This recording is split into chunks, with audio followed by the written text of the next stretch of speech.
Alabama, to lead us in the Pledge of Allegiance.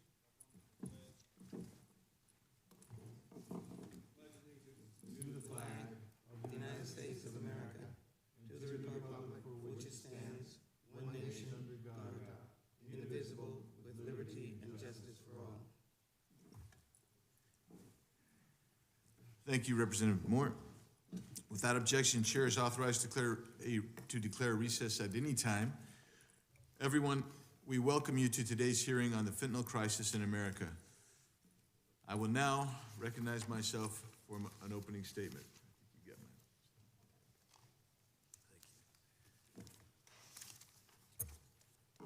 I thank the members and witnesses for coming today. As you know, this is the first hearing of this subcommittee, this Congress, and I welcome our new and returning members. The business before us today is this hearing, which is entitled "The Fentanyl Crisis in America, Inaction is No Longer an Option." I hope my colleagues will agree that inaction is truly no longer an option concerning this crisis. The first wave of opioid deaths began in the late 1990s with an increase in overdose deaths involving prescription opioids. The second wave began in 2010 with a noticeable rise in overdose deaths involving heroin. The third most recent and deadliest wave began in 2013 with a sharp increase in overdose deaths involving synthetic opioids, particularly illicitly manufactured fentanyl and related substances. Just 2 milligrams of fentanyl, the amount that fits on the tip of a pencil, is considered a potentially lethal dose. As a committee, we began looking at this crisis years ago. We have heard from too many parents who have tragically lost their children to this poison. Between 1999 and 2020, approximately 564,000 people died from overdoses involving an opioid prescription or illicit. In 2021, however, overdose deaths surpassed 100,000, with 67% of those deaths involving fentanyl. Let that sink in. It took 20 years to record a total of 564,000 opioid overdose deaths, and in just 1 year, we saw over 100,000 opioid overdose deaths. You will hear today how communities all across this country are suffering from this poison. During the last 4 years, while we have seen these overdose deaths rise, our colleagues across the aisle have been presented with opportunities to permanently schedule fentanyl-related substances in a bipartisan manner. Instead, they have punted the problem by temporarily scheduling fentanyl-related substances. It is long past time for Congress to permanently schedule fentanyl analogs and other related substances. Unfortunately, my home state of Arizona has become the entry point for much of the illicit fentanyl entering our country. Over half of the fentanyl pills seized by the DEA last year were seized in Arizona. 2 weeks ago, law enforcement seized enough fentanyl to kill nearly 800,000 people. If we can roll that video.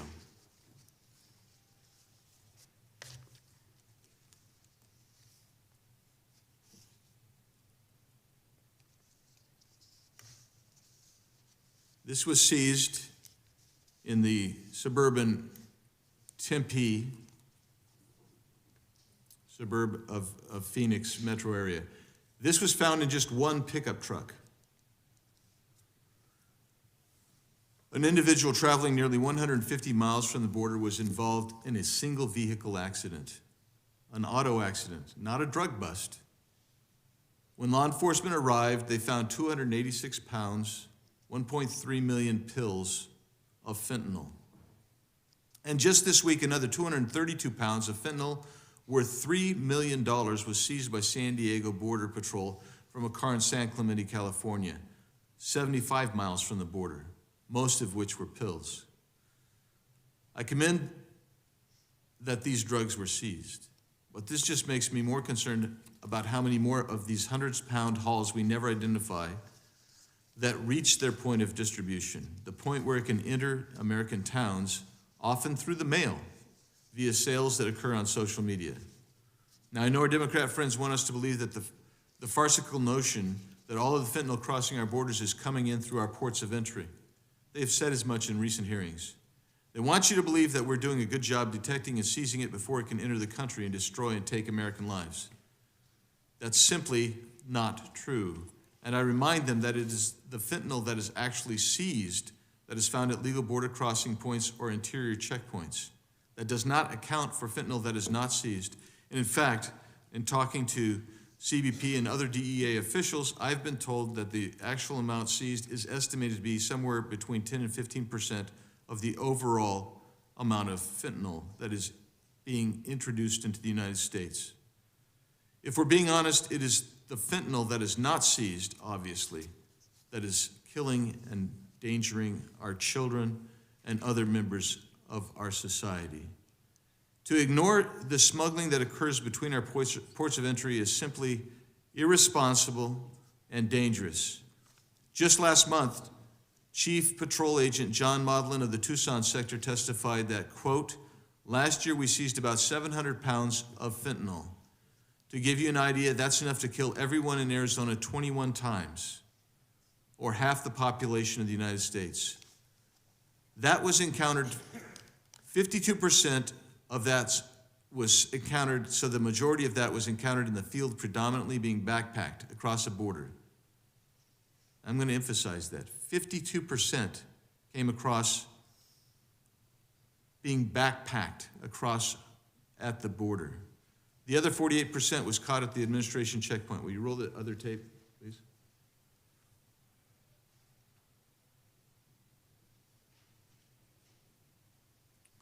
The video you're about to see takes place in Arivaca, just a few miles off of Nogales, about 70 miles as the crow flies southwest of Tucson. Nowhere near a port of entry, you can see. This is a ranch land. Those backpacks are not because they're going to go camping in the desert. They're bringing in illicit drugs. According to CBP statistics, December was the worst month in our nation's history for illegal migration, as measured by encounters of people. And a huge percentage of the drugs apprehended that month were between the ports of entry. When we talk about being between the ports of entry, we refer to drugs not found at a port of entry. In fact, nearly 9,000 pounds of drugs, or 44% of that month's seizures, were found between the ports of entry, contrary to what you hear from our colleagues across the aisle. Job Dickinson, president of the Border Security Alliance, hit the nail on the head when he said that the cartels have, quote, developed a multi-pronged approach as to how to smuggle illegal drugs into this country.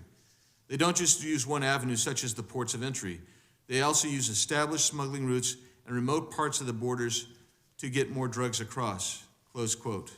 Cartels are smart enough to avoid sending their inventory through our X-ray and drug-sniffing dogs at the border.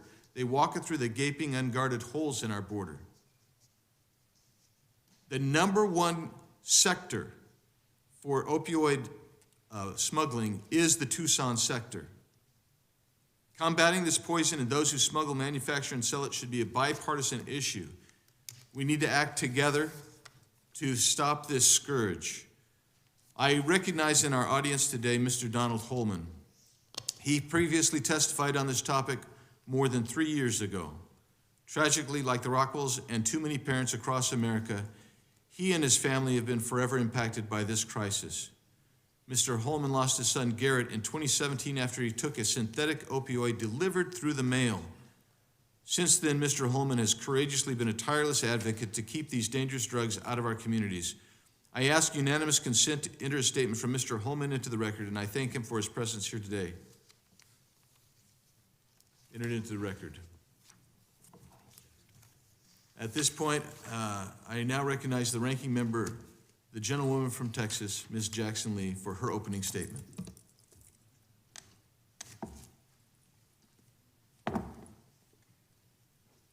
Good morning, Mr. Chair, and good morning to my colleagues. This is a very important moment, a very serious moment, and a moment of reasoned bipartisanship to fight the scourge of fentanyl. Let me, as I begin, take this opportunity at the outset to express my condolences, Mrs. Rockwell, for the tragic loss of your son, Logan. Thank you for your courage of being here. It is not easy for a mother to speak of the loss of her son. It's not the same thing, but I spent time with the mothers in Uvalde, and it is simply painful.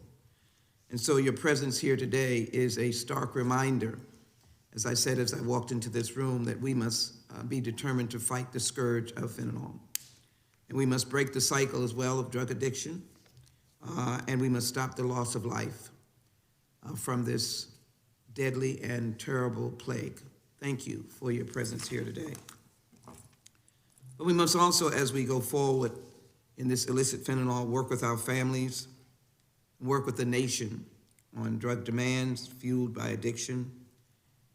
We must require the federal government to acknowledge the lessons that they have previously learned, and they must embrace and work bipartisan and include and embrace inclusive strategies that involve aggressive interdiction and community-based treatment. We should not leave families alone.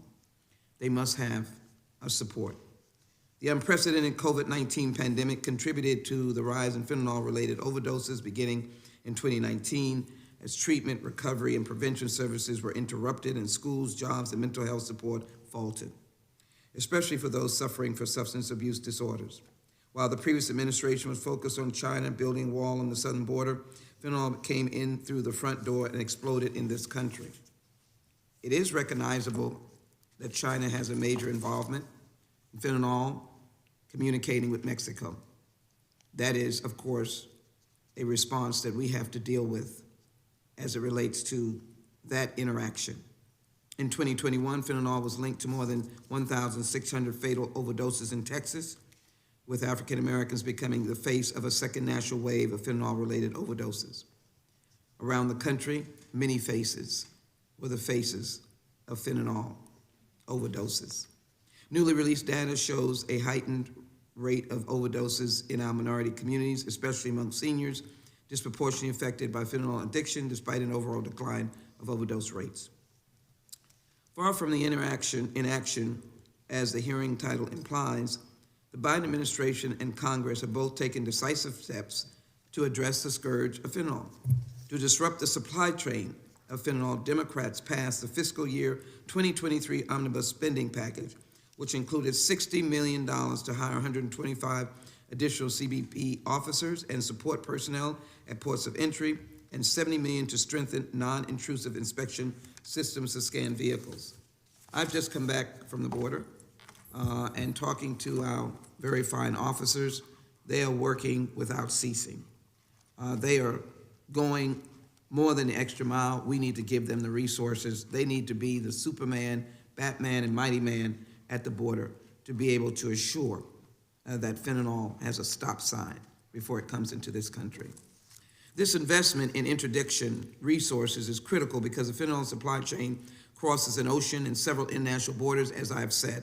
China and increasingly India export most of the chemical precursors to Mexico that are used in the early stages of fentanyl production, where Mexican cartels produce illicit fentanyl products for smuggling to the United States. That is why the Biden administration is working with the Mexican government through several initiatives and redoubling diplomatic efforts to engage China to interrupt the deadly supply chain. Contrary to some expressed opinion, the Mexican cartels primarily use U.S. citizens to drive vehicles and trucks filled with hard-to-detect packages of synthesized fentanyl through lawful ports of entry, while couriers carry and send packages through the U.S. mail and private carriers. We've got to stomp that out.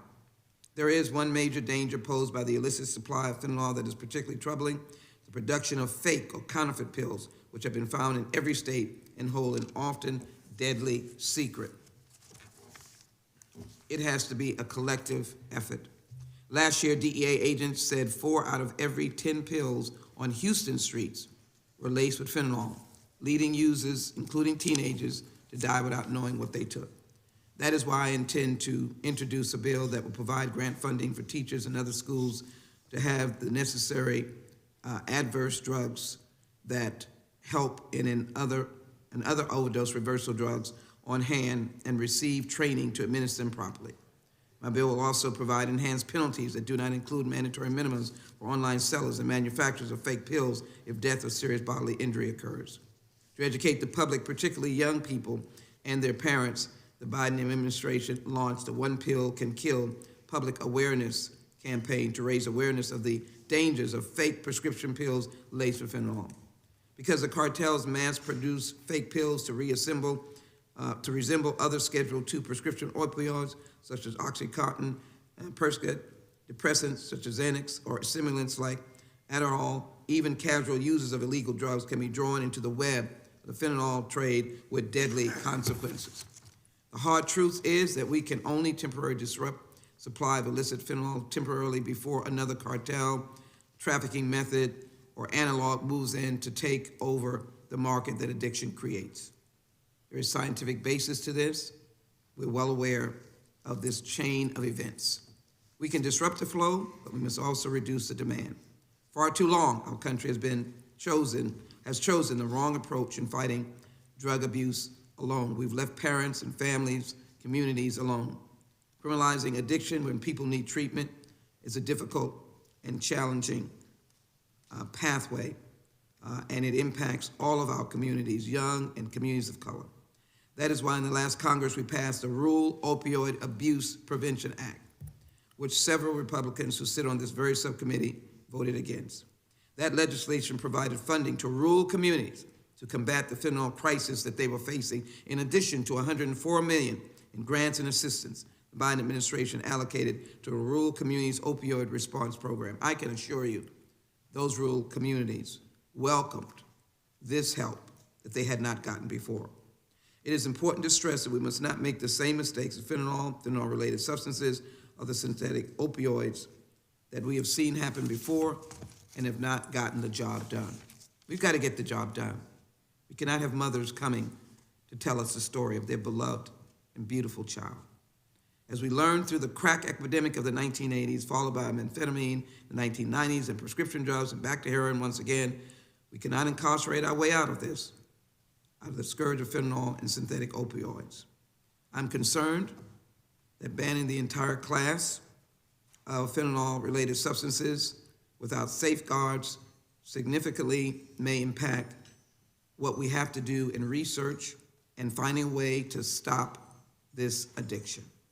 I also remain opposed to the expansion of mandatory minimums, penalties that prevent judges from considering the unique facts and circumstances of that addicted person who comes before them. According to most recent statistics from the U.S. Sentencing Commission, there are already significant racial disparities in the prosecution of fentanyl trafficking cases, people of color comprising more than 78% of those sentenced in 2021. The same is true for federal convictions involving fentanyl analogs, which 86% of those people were people of color. We must also be reminded that people who are young are the victims, and we must save them because they must have a future. Of those prosecuted for fentanyl trafficking, less than 5% received a guideline increase for a leadership or supervisory role, and less than 10% of those prosecuted for fentanyl analog trafficking received a leadership or supervisory increase. There is no doubt that we're currently experiencing a crisis, but it is a crisis that Congress and the Biden administration have responded to with urgency and clear eyes, and I would certainly like to emphasize that we should do so on this committee. Just a statistic, in the past year, CBP seized over 260,000 pounds of illicit drugs at the border, including more than 13,000 pounds of fentanyl. In December 2022, as we passed the fiscal year as I reported, we did $60 million, and we reported another $70 million to strengthen non-intrusive inspection systems that scan vehicles and cargo to disrupt the flow of drugs. We are working intensely. And of course, it shows that Customs and Border Protection data shows that since fiscal 2020, more than 90% of fentanyl, heroin, and methamphetamine seizures occurred at U.S. ports of entry, with almost 97% of all fentanyl seizures happening at ports of entry this fiscal year. We are working to stop the death.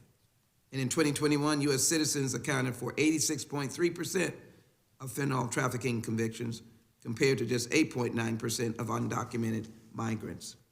Let's get the facts to save lives. Therefore, let's work together. I look forward to hearing from our witnesses today, and I hope to have an earnest discussion about solutions to reduce the supply of fentanyl and combat and prevent addiction, and overdoses. We must save lives. I yield back. Gentlelady yields back. Without objection, all other opening statements will be included in the record. Oh, I'm sorry. I'm sorry, Mr. Chairman, or Mr. Rankin. Mr. Nadler. Former Mr. Chairman, I now recognize you for your opening statement. Thank you, Mr. Chairman. Mr. Chairman, according to the Center for Disease Control and Prevention, over 100,000 Americans are dying of drug overdoses each year. Most of these deaths are from fentanyl. The seriousness of the fentanyl crisis cannot be denied.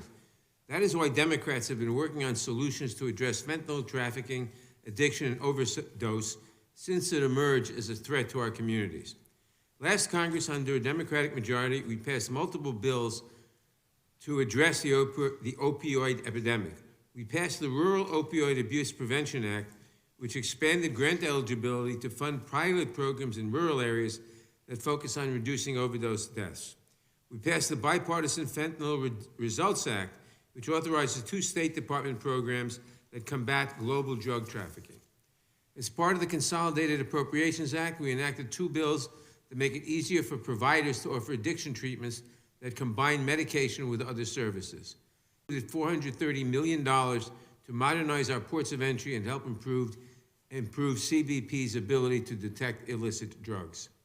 Much of this legislation was bipartisan, but the Republicans on this subcommittee seem to have forgotten that work, and some of them actively opposed it.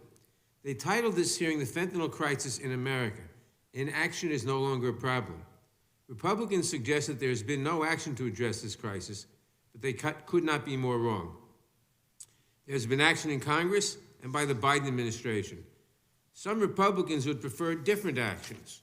Some Republicans want to incarcerate our way out of this problem, but we know from past experience that this simply does not work. Drug prosecutions generally catch low-level dealers, but very rarely reach the leaders of trafficking organizations. Since cartel leaders can often recruit new dealers, more arrests and longer sentences for low-level dealers does not stop the flow of drugs into our communities. Other Republicans say tough immigration policies and a border wall can stop fentanyl, but the facts are not on their side.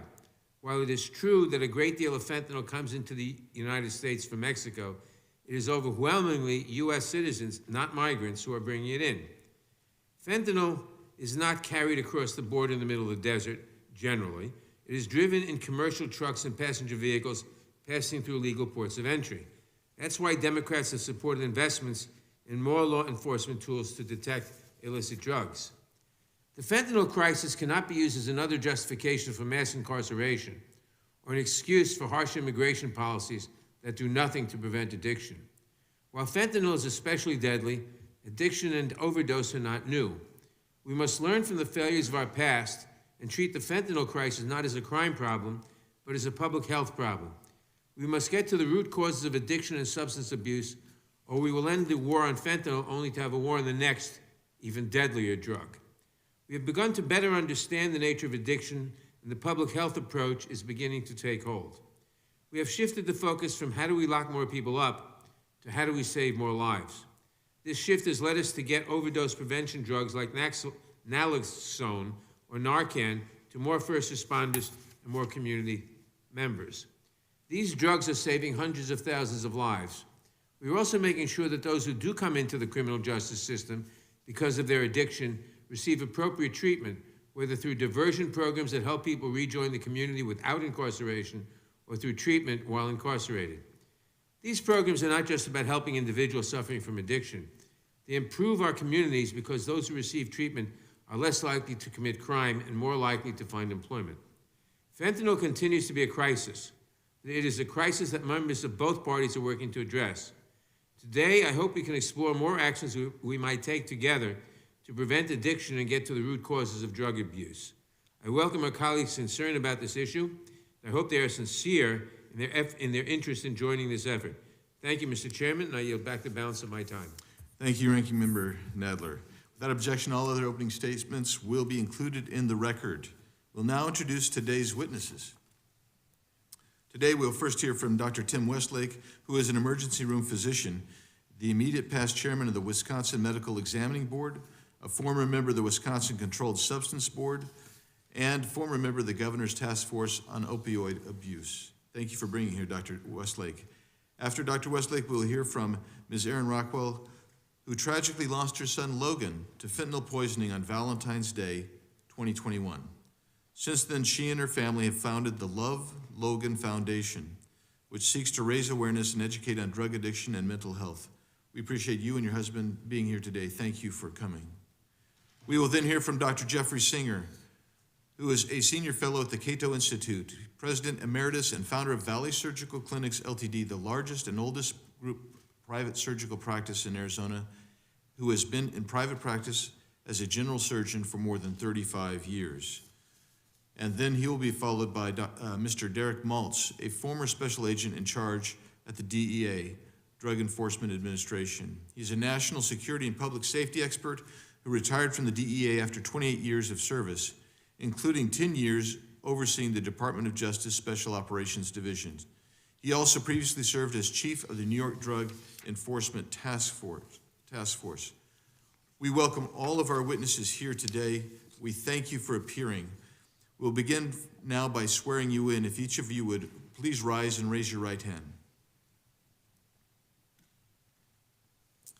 Do each of you swear or affirm under penalty of perjury that the testimony you are about to give is true and correct to the best of your knowledge, information, and belief, so help you God?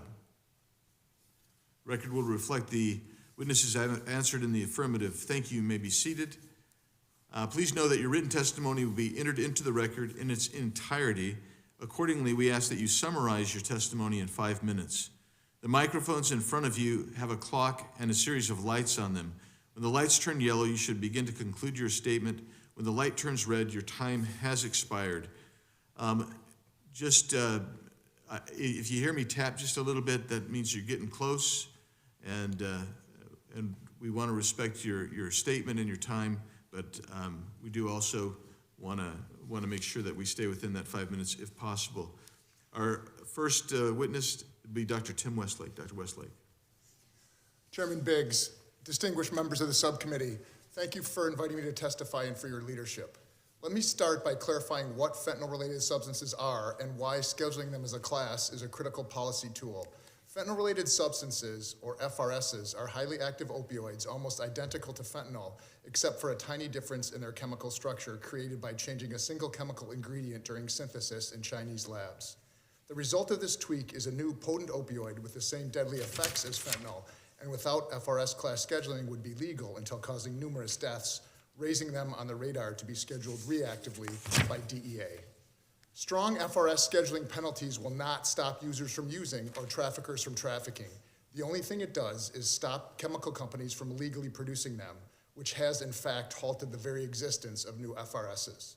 For me, an emergency physician, telling parents tragically on more than one occasion, even friends, that their child will never come home is the worst part of my job.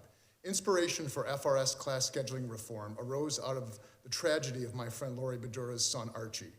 Archie was an altar server with my daughters. It started with prescription opioids, then snorting heroin and unknowingly fentanyl. I resuscitated Archie on his second to last overdose. At that time, I pulled out a body bag, laid it down next to him, and warned him that is where he would end up if he didn't accept help. He stayed clean for 6 months until illicit fentanyl ended his life. One of the last things my friend Lori saw of her son Archie was him being zipped up into a body bag. Motivated to act by hundreds of such deaths, FRS scheduling legislation, which is proactive and not reactive, as had previously been the case, came together quickly and was enacted with a unanimous vote in the Wisconsin State Legislature in 2017. Almost immediately, DEA adopted it as national policy, but only temporarily. Before that, scheduling new fentanyls was like a lethal game of whack-a-mole. We literally had to wait for people to die before action could be taken. So why isn't the Wisconsin law permanent federal law yet? Some who oppose point to the recent spike in deaths from illicit fentanyl as proof that it doesn't work. In reality, this is a misunderstanding and confabulation of the facts. FRS scheduling does not address illicit fentanyl. It was never designed to do so. Rather, it removes the incentive for legal Chinese chemical companies to create new FRSs, thus stopping them from ever existing in the first place. There is no quick and easy solution to the scourge of illicit fentanyl. But the solution to FRSs is a simple legislative fix. At its core, it is not an extension of the war on drugs or a law enforcement tool designed to put criminals in jail. There have been a total of 8 federal prosecutions under the language, half of whom already had known ties to drug cartels.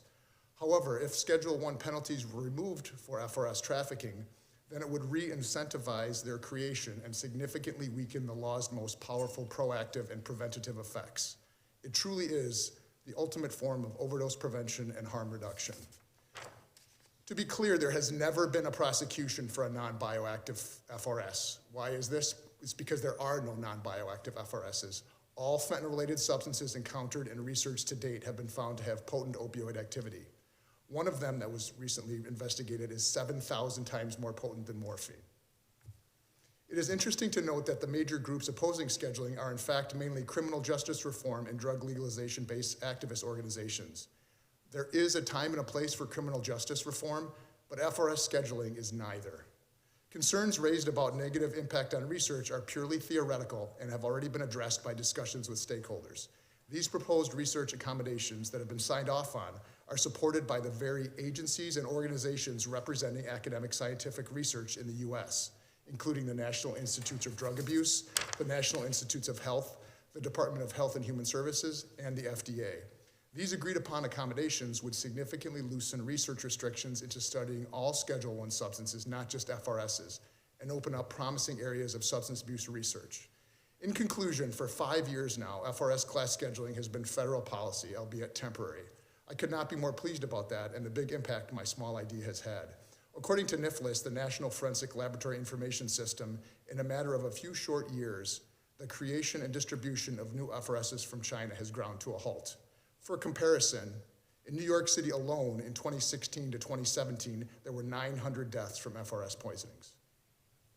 In the devastating battle we are in against the scourge of fentanyl, the elimination of related substances that had previously escaped our scheduling and made their way to devastate communities across the nation is surely one bright spot. Fentanyls are so toxic and lethal that they can be classified and actually have been used as chemical weapons. The lethal dose is merely 2 milligrams, which is the equivalent of 5 grains of sand. This means that 1 teaspoon can kill 2,000 people. That is the amount that's in this packet of sugar. This is why our kids are dying. Imagine trying to have in a lab, in a basement or in a garage, to mix this into 4,000 doses and have it be effective.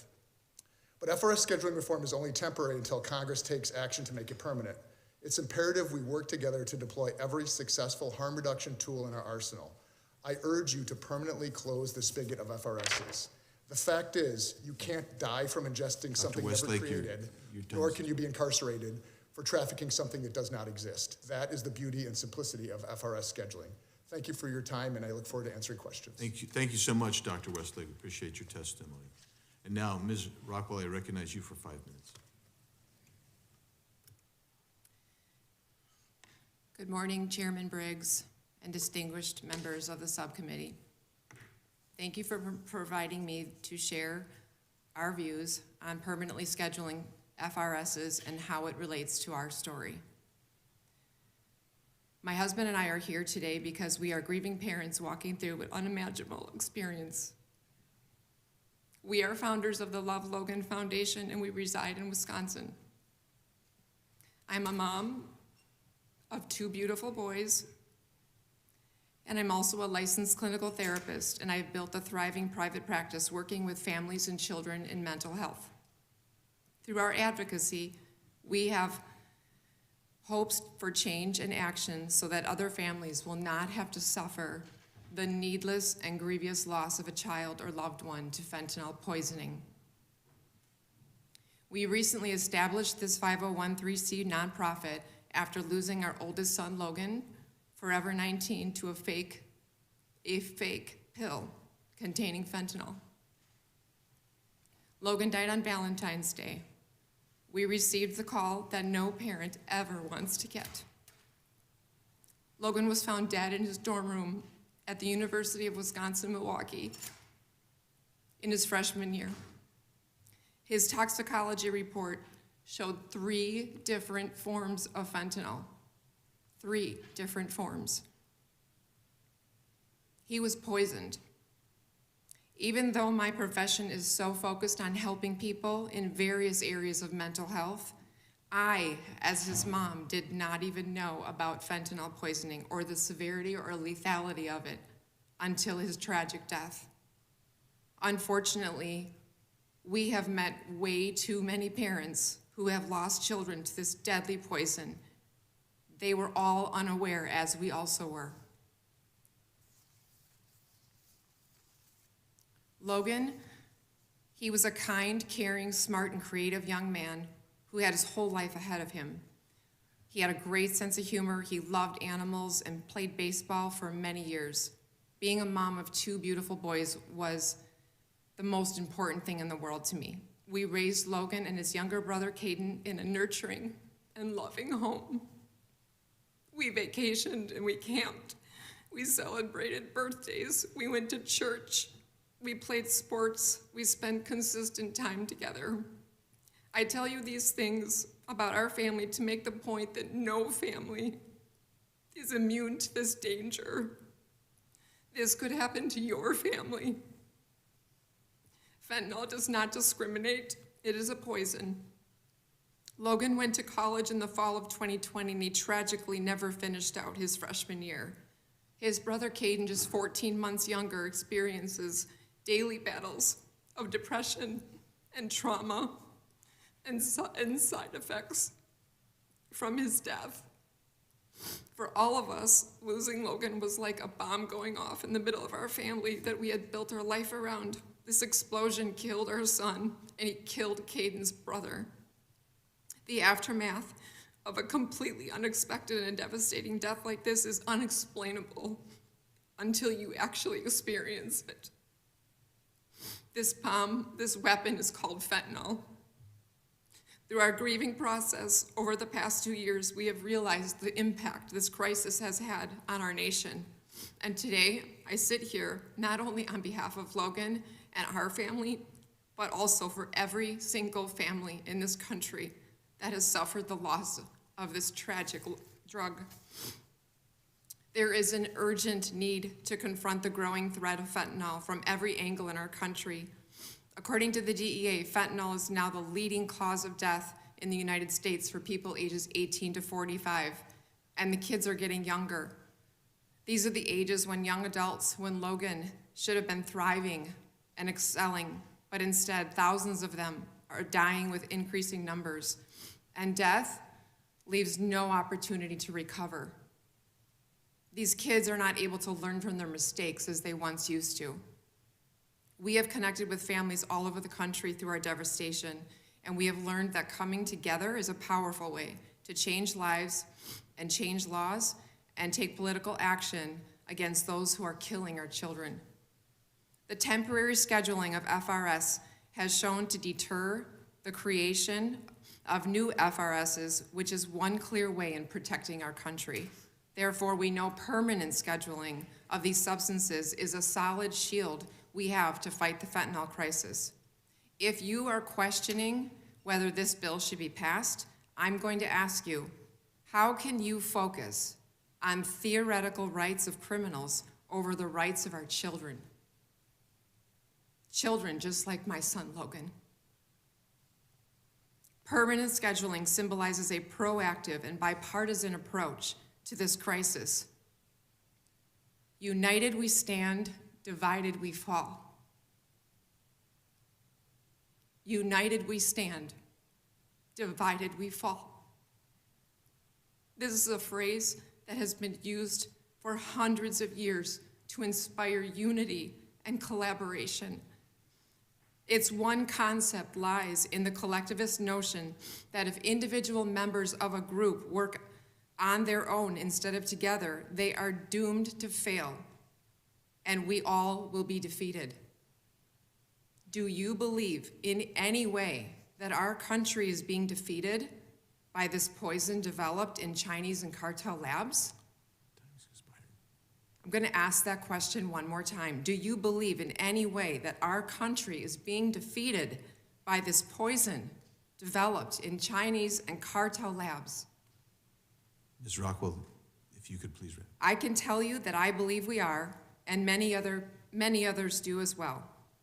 Wisconsin parents of Cade, forever 18, Ryan, 23, Nick, Sylvia, Katrina, Tyler, Archie, Miguel, Sam, Mackenzie, Ryan. To connect with a young adult around Logan's age, most parents simply go out to dinner, visit, call, text, FaceTime, vacation, or spend a holiday.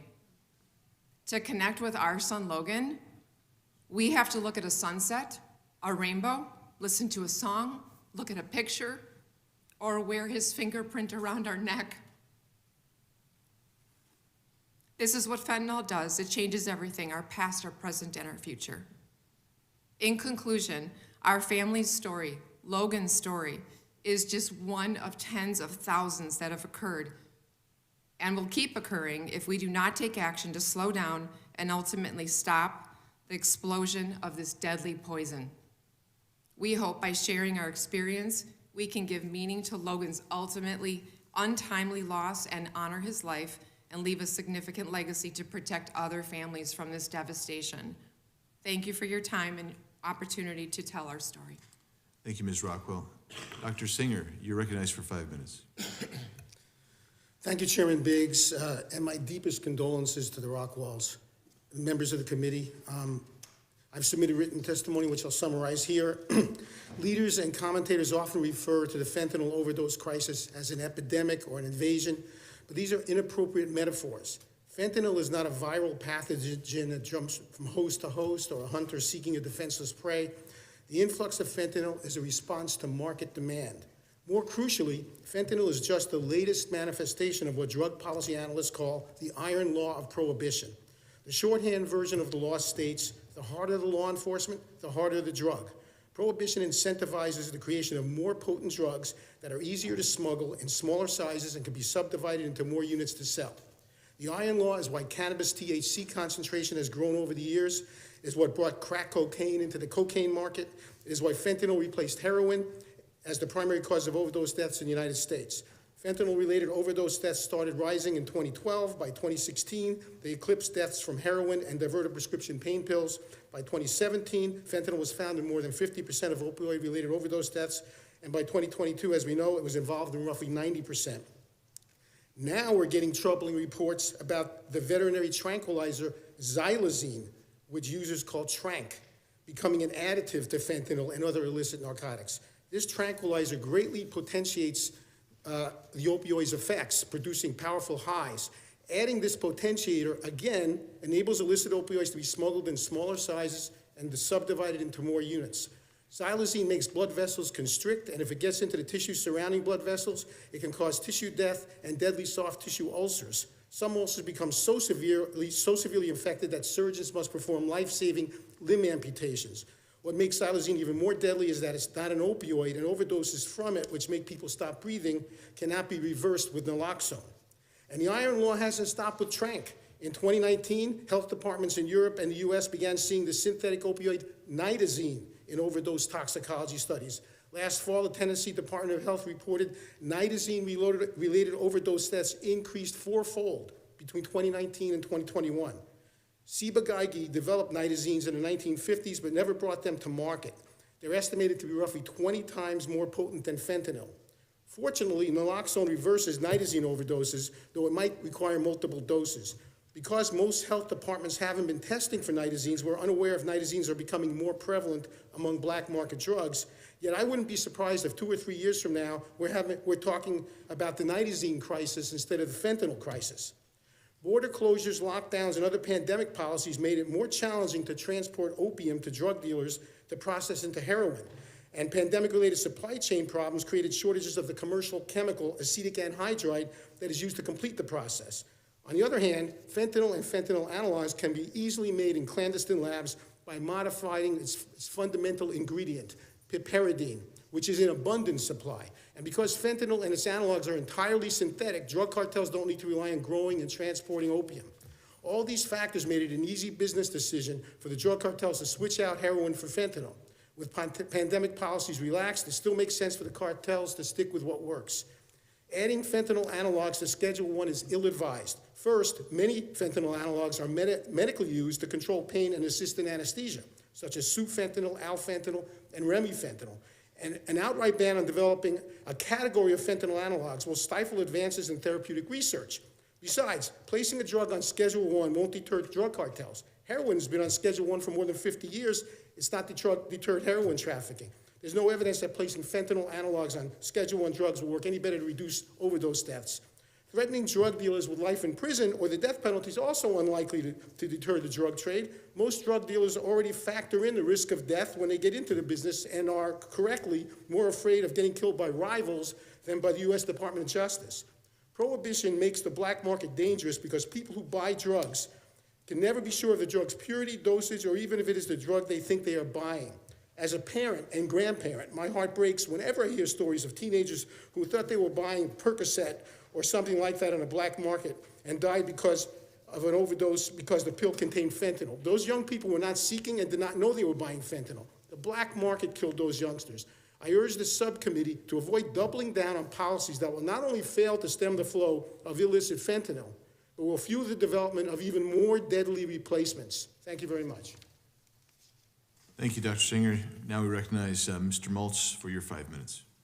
Chairman Biggs, Ranking Member Jackson Lee, and distinguished members of the committee, thank you very much for the opportunity to speak today on the fentanyl growing crisis that is killing our kids at record levels. I'm not here representing DEA. I'm a private citizen who cares deeply about the private people in America and our national security. The president should immediately declare a national security and public health emergency. Let's make that clear because we have chemical substances all over our streets. These are not overdoses. This is not a red or a blue issue. It's a red, white, and blue issue. Every American should care.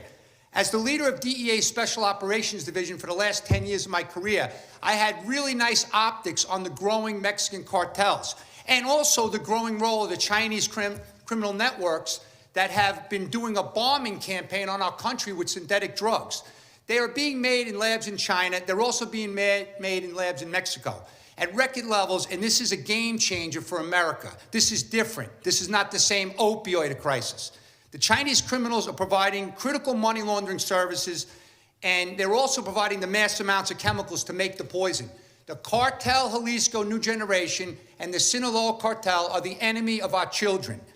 In my view, fentanyl is a chemical weapon, and the narco-terrorists in Mexico are destroying our country. They need to be held accountable, even if it means using our U.S. military.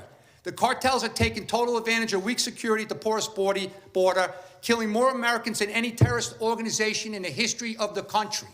After my DEA career, I've been supporting law enforcement agencies and working closely with families like the Rockwells. We are working hard to spread awareness and save lives. I teamed up with the Lost Voices of Fentanyl, and you'll see the collages of all the dead kids that we've made over the years, in all an effort to get awareness and save lives. I teamed up also with other people in America that care about our country. As highlighted earlier by the chairman, and also the work done last week in Phoenix, Arizona, and throughout Arizona, 4.5 million fake pills. Remember what the DEA administrator said. 6 out of those 10 pills have a potentially fatal dose of fentanyl. Sheila Jackson Lee, ranking member, the 4 pills, that's outdated. She updated it to 6. So, according to the DEA, this is a crisis like we've never seen. We cannot expect to end this poisoning crisis with law enforcement alone.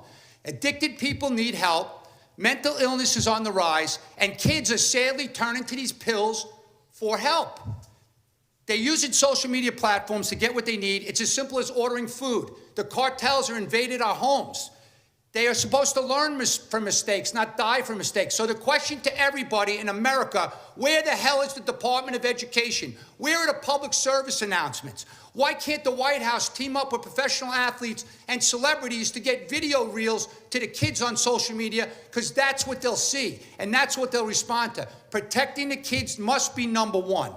There are armies of families who are dedicating every day, working throughout America, spreading awareness, presenting at schools, starting nonprofits with their own money, making billboards of the deceased loved ones. There must be a true coordinated U.S. task force using authorities and capabilities with accountability for results. You can't just give them money. You got to ask them, where are the results? Are the death rates going down? If not, you have to change. The cartels in Mexico have evolved quickly, from drug cartels to transnational criminals to now terrorists like we've never seen ever. Al-Qaeda, ISIS, Hezbollah, they're not killing this amount of Americans. There's positive movement from families and state attorney generals and congressional members to declare cartels terrorists and also fentanyl a weapon of mass destruction, which I fully support. The cartels use the latest technology, weapon systems. They take total advantage of antiquated laws. They control the government of Mexico, infiltrating, intimidating, placing the highest ranking officials on their payroll. Look what happened last week in Eastern District of New York. The FBI equivalent in Mexico, convicted, sent to life. He's going to be sent to life, prison for life, because of his role with the cartels. Sorry, ladies and gentlemen, you can no longer rely on the corrupt, soft-on-crime leaders in Mexico to save our kids. What keeps me motivated is the courageous, selfless, inspiring families like the Rockwells who lost loved ones, but they fight daily.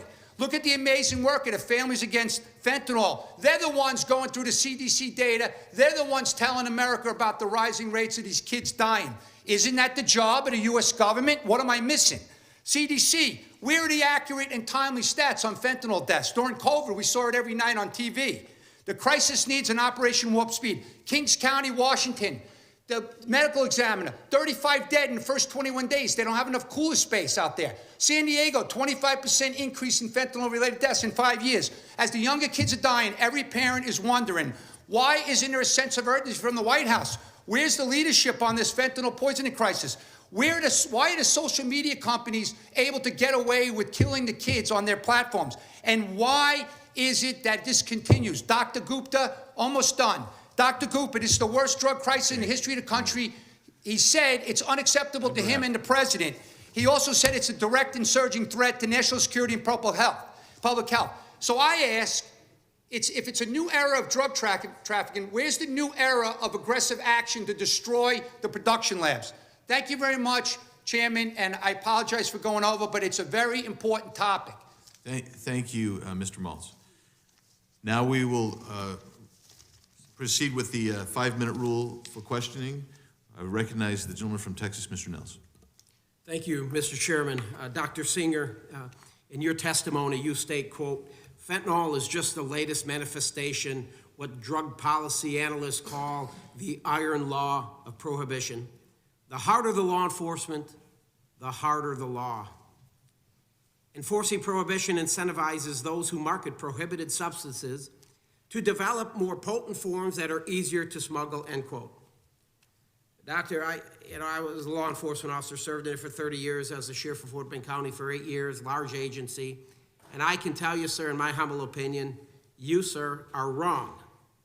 This here is Jose Olivares. He's out of Mexico. Roadside investigation, Highway 59 north of my county, Kendleton, Texas. One of my officers located 10 bundles containing 10,000 tablets of fentanyl. I want to explain something that law enforcement across this country, we save lives. 2 milligrams of fentanyl, 1 lethal dose. 5 milligrams, look at the chart. Are you telling me, sir, that we should not have saved those 25,000 lives that this fentanyl would have killed? I'm telling you that there's another 25,000 lethal doses right behind that. I want to show you another example. This is Mr. Luis Garza. Garza was found by my officers, Beasley, Texas, Highway 59 north. During this investigation, my officers located 5 containers of 10,000 Xanax tablets that were discovered to contain fentanyl. Should law enforcement not have protected 25,000 lives that these tablets would have killed? I'm not Just say saying, yes or no. yes, they should have. In your testimony, you state, quote, threatening drug dealers with life imprisonment or the death penalty is also unlikely to deter the drug trade, end quote. Mr. Nadler was up here just a few minutes ago. I'm paraphrasing him. He says, we can't incarcerate ourselves out of this problem. And I'm agreeing with you. I realize that individuals, these drug cartels, drug dealers, they're risking their lives being involved in this business. I understand that. But I support President Trump and his recent comments related to making the sale and distribution of fentanyl a capital crime and the use of the death penalty. I believe this strategy will address this serious problem. And maybe not, it won't solve the problem, but I believe that if you start strapping a few of these ruthless bastards to a gurney and start filling them with the same drug they were selling to kill Americans, it would bring me a great deal of satisfaction. I want to thank those that are here. Ms. Rockwell Logan, I am so sorry. I had dinner with a gentleman last night, lost his 27-year-old son. He was shaking when I was having a conversation with him, and I told him I'm going to be here today.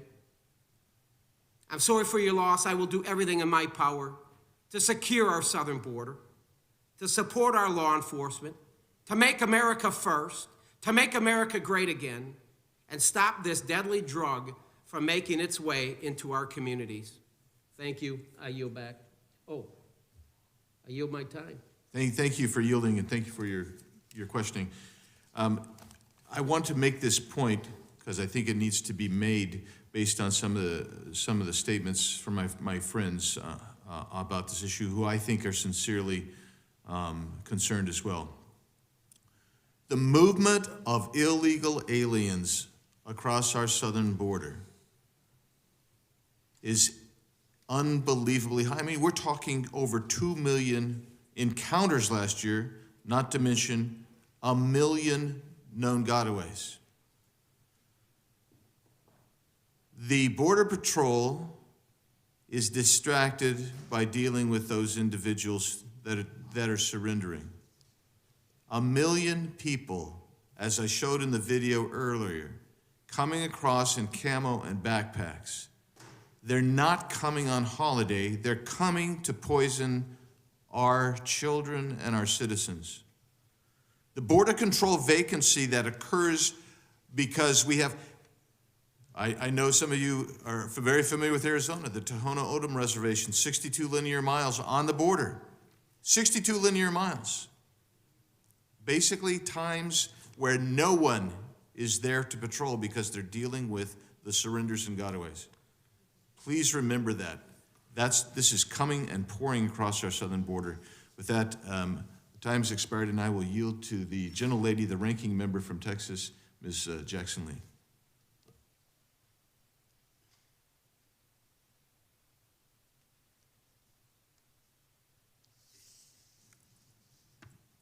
I will always say that we need to do this in a fully bipartisan and embracing way. Ms. Rockwell, I want you to, as I listen to you and as well in the other room and as well read your statement, I think we should put on the record that Logan was kind, caring, smart, and creative, loved animals. And the plight that he faced really should be something that we can find common ground. As I indicated, I'm interested in the manufacturing online where it gets directly in the hands of a beautiful young man like Logan. So you listen to Mr. Maltz, and I understand that you're a clinical therapist. What about the videos, the involvement of education professionals? What about just getting on the airwaves and making a major campaign? Can that help? I believe that everything needs to be done to help this problem. We have to hit it at all angles. Absolutely education.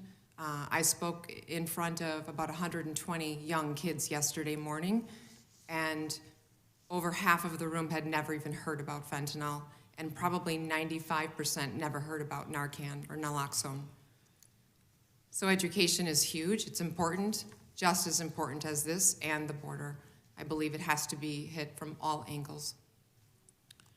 Well, we need to take you up on the offer, and let me also offer my sympathy to your husband as well, Dad. We need to take up the loud megaphone, and I think that's what I hear you saying. Dr. Singer, we need to do this in the right way, and so I need you to be as focused and precise on this question about dealing with fentanyl in a manner that is going to be effective. And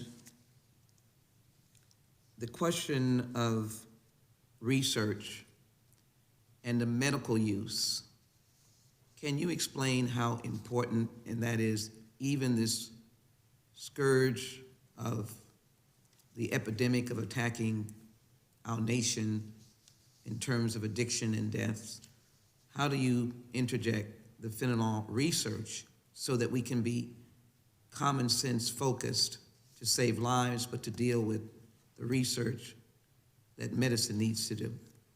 Thank you, Representative Jackson Lee.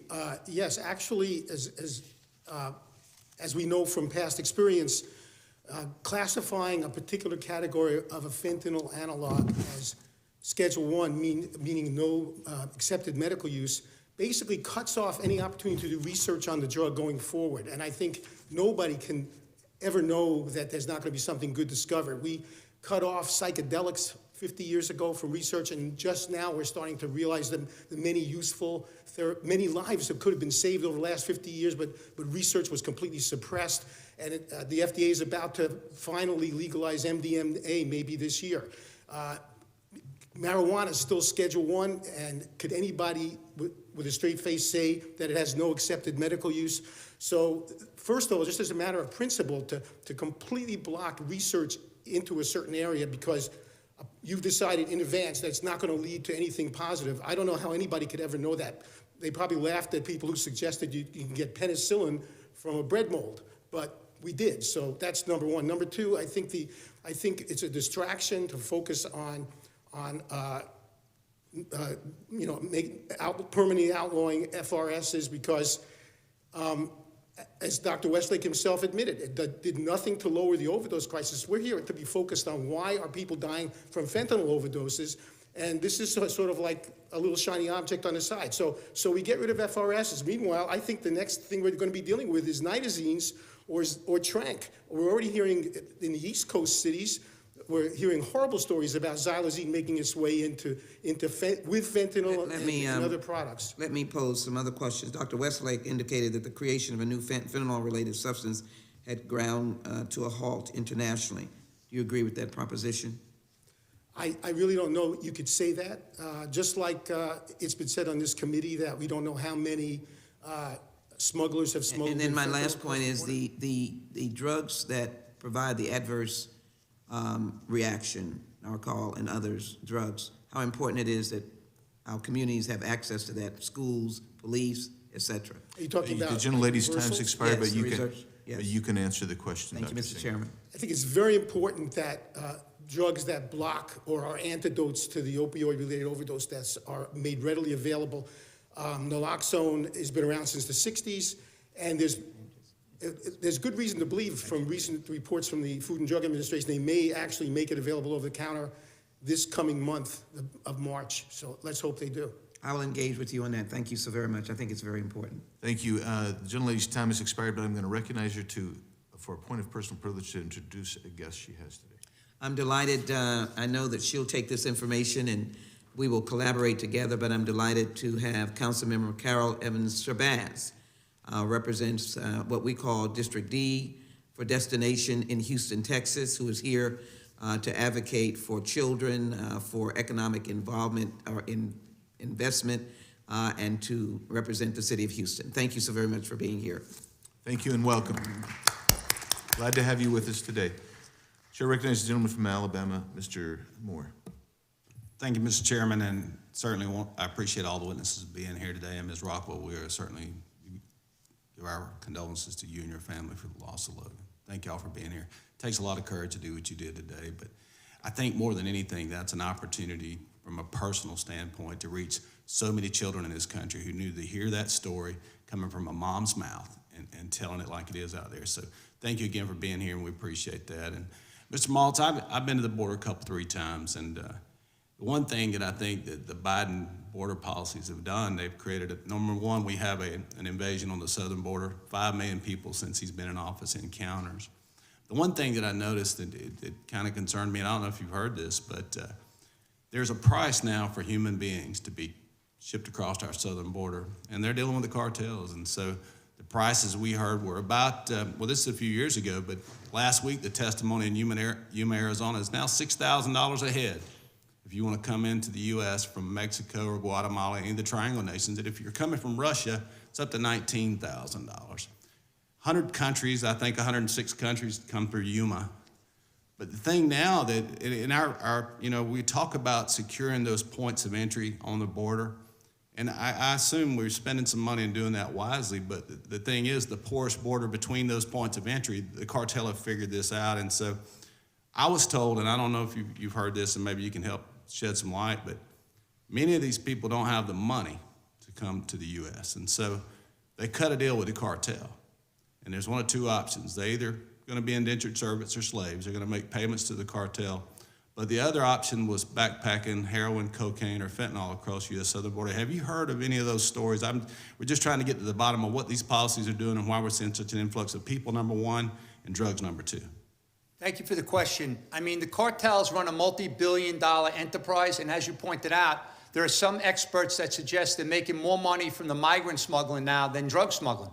But they are doing whatever it takes to get their poisonous drugs into this country because they want to drive addiction, and they also want to make as much money as they can. So I have talked to Homeland Security experts that obviously are very concerned for the national security of the country because we've never seen anything like this in the history of the country. And I just want to make it clear to everyone in the room, this is nothing we've ever seen. So there are so many migrants coming in, and it's just unknown. We don't know what we don't know.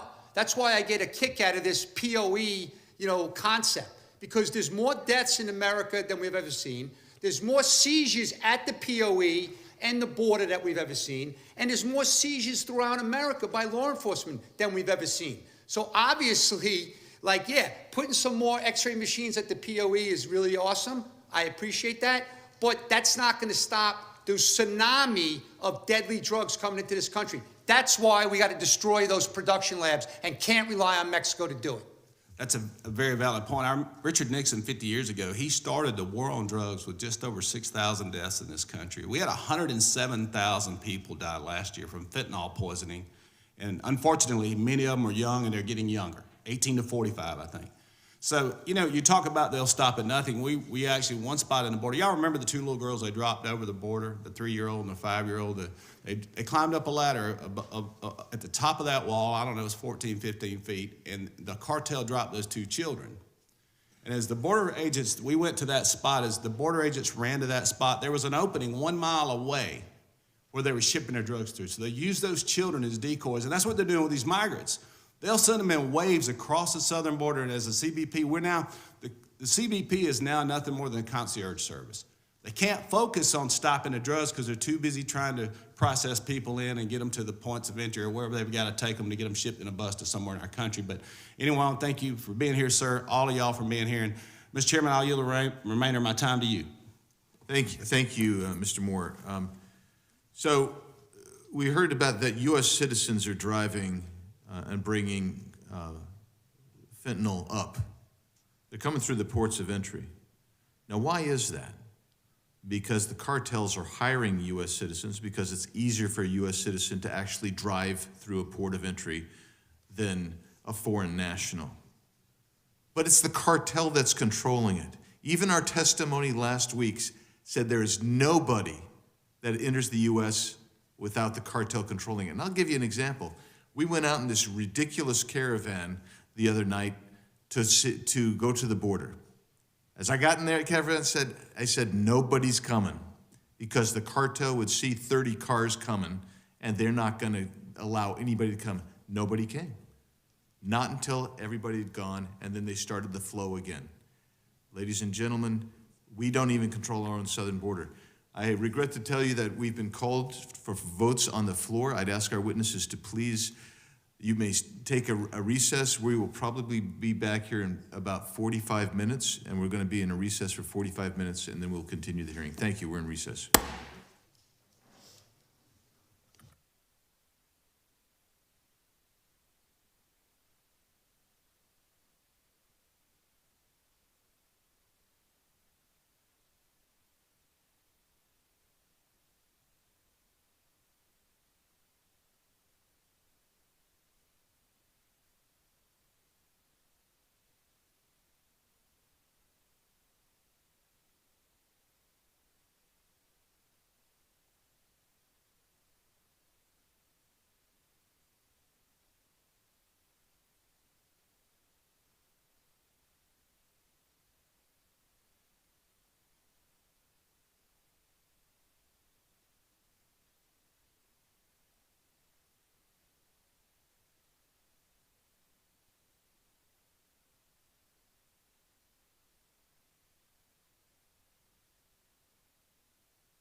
Committee's called to order. We thank you for being back here. Our recess lasted a little bit longer than we anticipated due to votes. I now yield 5 minutes to the gentleman from Florida, Mr. Gates. Dr. Singer, in your testimony, you talked about the market demand for fentanyl, for drugs generally, but specifically for fentanyl. And I guess I wanted to assess the utility of that analysis in the context of a drug that is often spliced into other things that people are using. Ma'am, did your son seek out fentanyl? Was he part of the market demand for fentanyl? Absolutely not. He bought a pill on Snapchat, a blue Perk 30, and it had fentanyl in it. And Mr. Maltz, in your extensive experience at DEA, do you find that fentanyl is being laced into what people believe to be Percocet? 100%, yes. And Xanax as well? Yes, sir. And marijuana? There are cases of marijuana. We don't know the extent of that, but there have been fatalities reported with fentanyl in marijuana, yes. MDMA and ecstasy? Not sure about too much of that, but definitely in heroin, cocaine, methamphetamine. But more importantly, it's the pure fentanyl that's in the pills and the powder. And they're making these pills, millions of them every day. There's pill press locations. Well, I get that you would think about something as an overdose. If someone was seeking out fentanyl, they believed they were taking a certain amount of it. They end up taking more, and they end up overdosing. But if someone thinks that they're using a different substance, that doesn't strike me as an overdose. That strikes me as a poisoning. Dr. Singer, I'd love your thoughts on it, because probably on the Republican side, I am the easiest to concur that the war on drugs is one that has been won by drugs.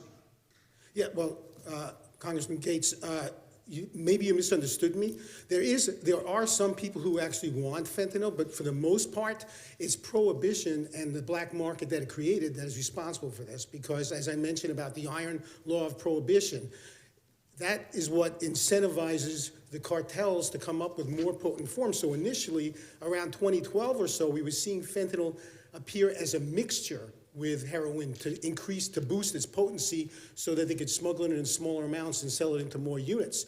Then it really got accelerated when the cartels realized it's easier to synthesize. You don't have to rely on the opium poppy being shipped. And the reason why we're seeing so many innocent people who are, for example, buying a Percocet, they think, even Prince, he liked to use Vicodin. And he thought his dealer got him Vicodin, but the toxicology reports showed he died of a fentanyl overdose. It wasn't in those cases that people were seeking fentanyl. It's that this is what happens when you have a black market. Sure. So I wanted to ask you a little bit about those relationships between the dealers and the users. I found a tweet of yours from back in 2019 where you say, when people cross political borders, they're not violating anyone's rights, given that they are simply exercising their natural God-given rights of freedom of travel, economic liberty, freedom of contract, and freedom of association. When you say freedom of contract, are you talking about the contract between the drug traffickers and the users? No, I'm talking about a contract, for example, between a farmer and somebody who is offering to work on their farm and help pick crops, for example. I'm glad you mentioned the farmer, because we were just in Yuma, Arizona, and we met with a lot of the growers. These are like third, fifth generation growers, and what they tell us about their freedoms and their property rights that I think Cato cares deeply about, is that they get violated by migrants who defecate in their fields, who create contamination for the food supply, and these are not insurable losses. So they just have to eat these losses. And does the violation of the property rights of the farmers you mentioned, of course, concern you? That would be trespassing on private property. So right, but don't you think that the open borders policies that you've advocated for increase the frequency of that violation of people's property rights? People have no right to come on someone else's property without their permission.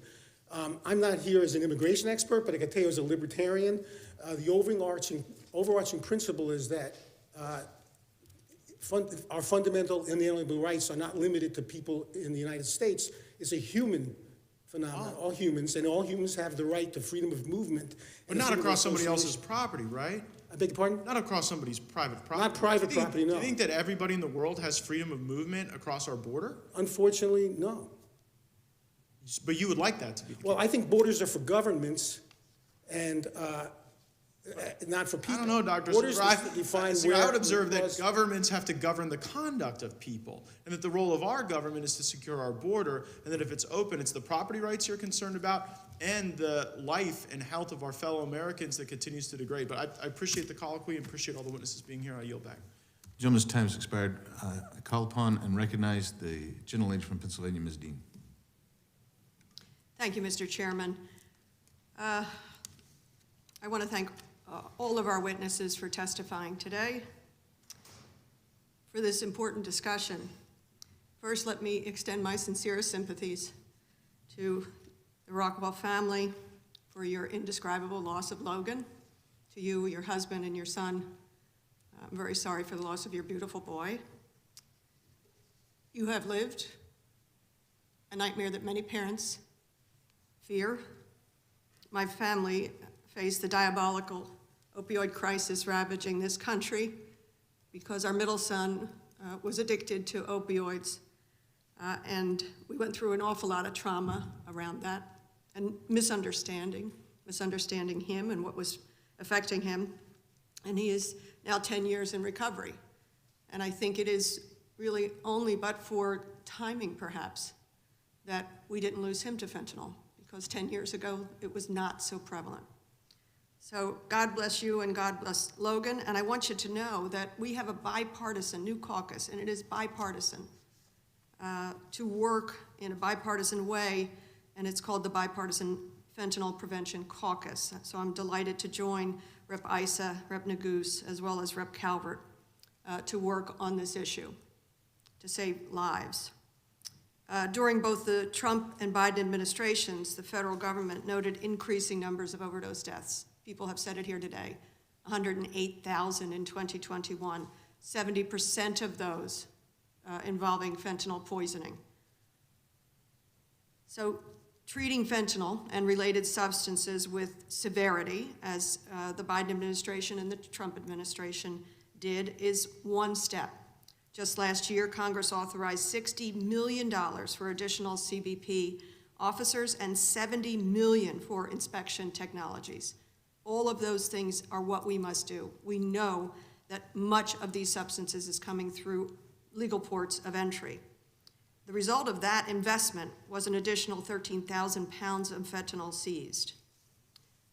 So I wanted to just ask you, Mrs. Rockwell, if you'd like to say just a little bit about Logan, and then I was going to ask Dr. Singer for some public health recommendations. Well, obviously, Logan, thank you. Logan was very young when he passed. He was 19. So he was our oldest son. He was a real good kid. He was a vulnerable kid, and we sort of felt like we obviously lost out on so much of his life.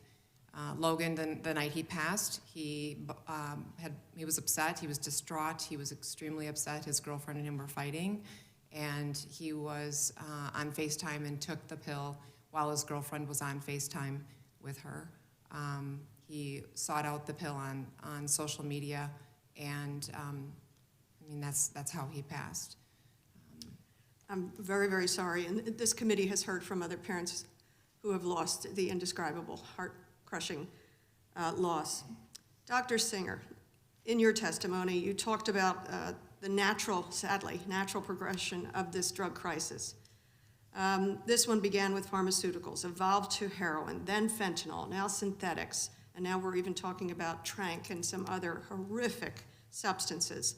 What are the right public health solutions? I really believe we have to think outside the box. We can't be afraid to embrace that people, not just addicts, but those who are addicted and those who are just experimenting are at grave risk of death.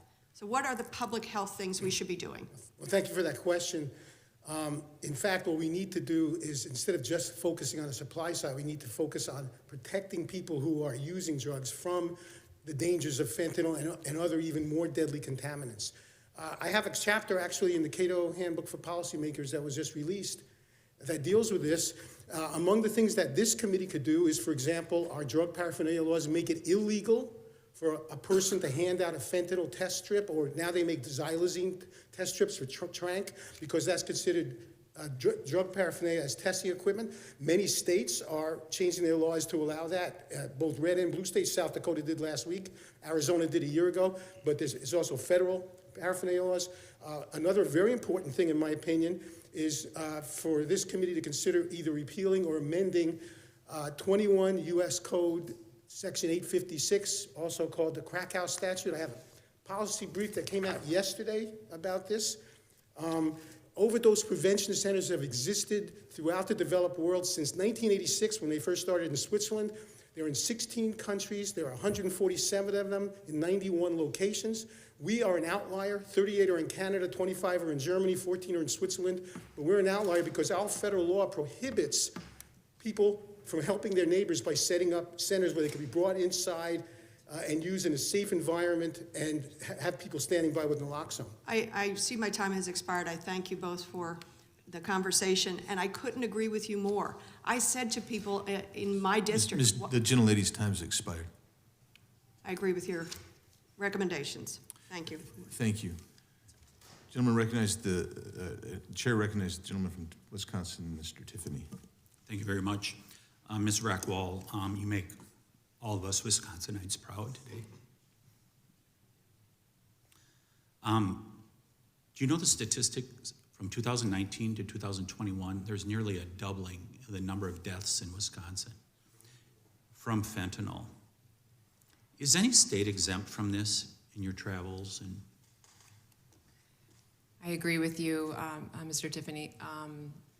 From what I believe, in those 2 years, Wisconsin's percentage was about 97% increase. And in my opinion, with the experience that we have, which I feel is probably, early in its stages, because Logan, it's been very recent, but I think every single state is experiencing an increase. Our kids are at risk. Every single kid is at risk. And even if there's kids that we're not seeing, some kids are not dying, but they're dealing with addiction issues as well, very young, because these cartels, these pills they're being made to drive addiction. That's what they want. They want these kids to be addicted. It's a business. But I do believe it's everywhere. And is this why you said everything has to be done in order to try to get this under control? Absolutely. If we miss one little loophole, that's why we're seeing numbers go up. I mean, there's some things being done, but everything has to be done. It has to be done at every angle. Dr. Westlake, it's also good to have you from the great state of Wisconsin here also. And I want to thank you. I voted for the HOPE agenda in Wisconsin, which you helped put together, which was really groundbreaking, wasn't it, in America, first of its kind? Yes. You're an emergency room doctor. What does death look like from fentanyl? Right. So opioids just cause respiratory suppression, so people just stop breathing, and then they pass out, and then they turn blue, and then they die, if not resuscitated. So it's almost like they're being smothered? Or the same thing with an execution. It can be the same thing as a chemical execution. So it's similar to a chemical execution? Right. Many of the critics of FRS scheduling, Dr. Westlake, cite concerns with mandatory minimums in the sentencing guidelines, insisting that this criminal justice framework will do nothing to prevent FRS market saturation. Can you briefly explain why it's important to permanently keep this on Schedule 1 with the associated criminal penalties? Great, yeah, thanks for the question. Criminal penalties do not stop use of drugs. Drug users are going to use drugs. People with substance abuse disorder are going to use drugs. Traffickers, as Dr. Singer said, are going to traffic drugs regardless of the penalties.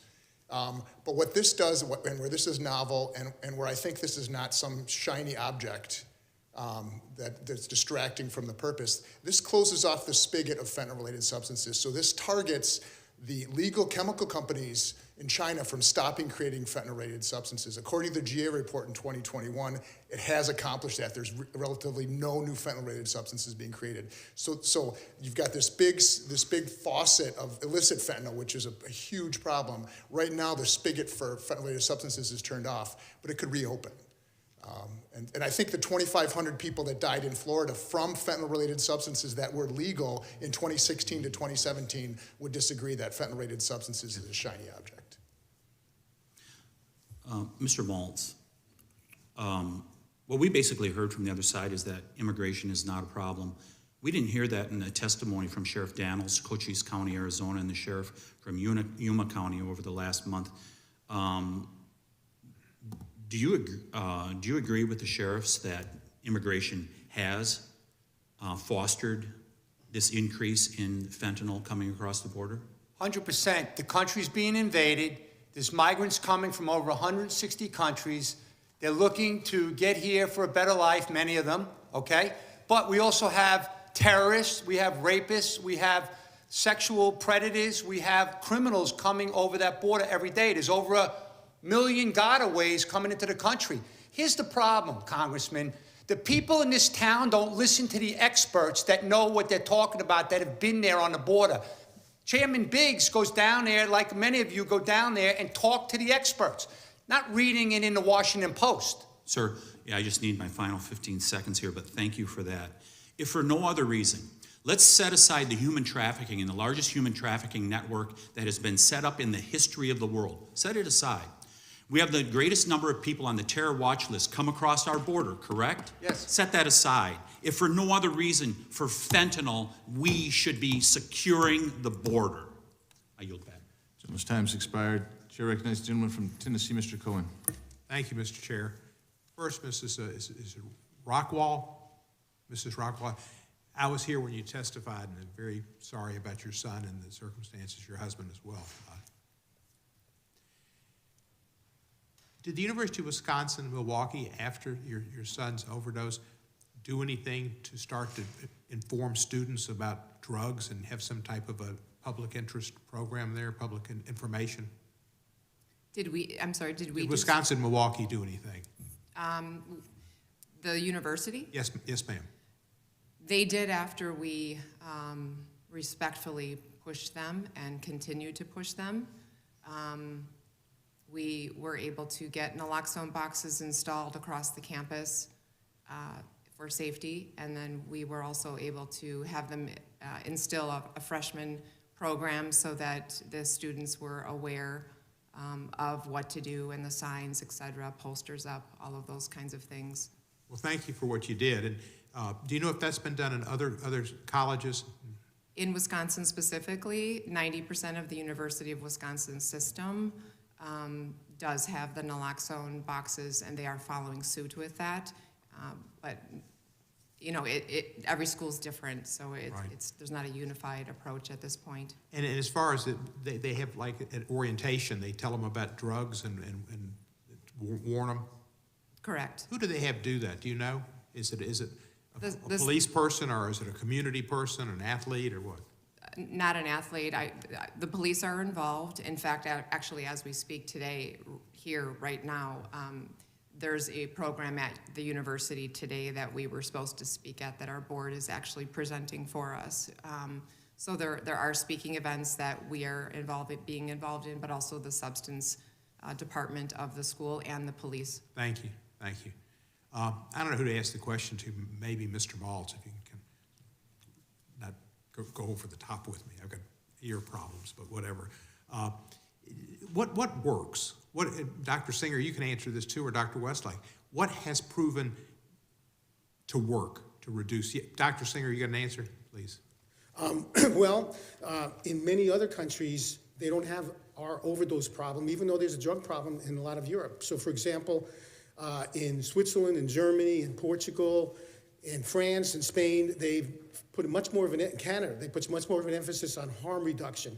Harm reduction, the concept of harm reduction is to non-judgmentally do things for people that can make whatever choices they're making less dangerous. That comes natural to doctors, because in this country and in most developed countries, that's largely what we do. When I have a patient, how do you do that? Having Narcan around? When it comes to drugs, you could, again, make it easier for people to get the overdose antidote naloxone, allow people to get test strips to test to see if what they purchased on the black market is what they think it is, see if it has fentanyl or xylazine.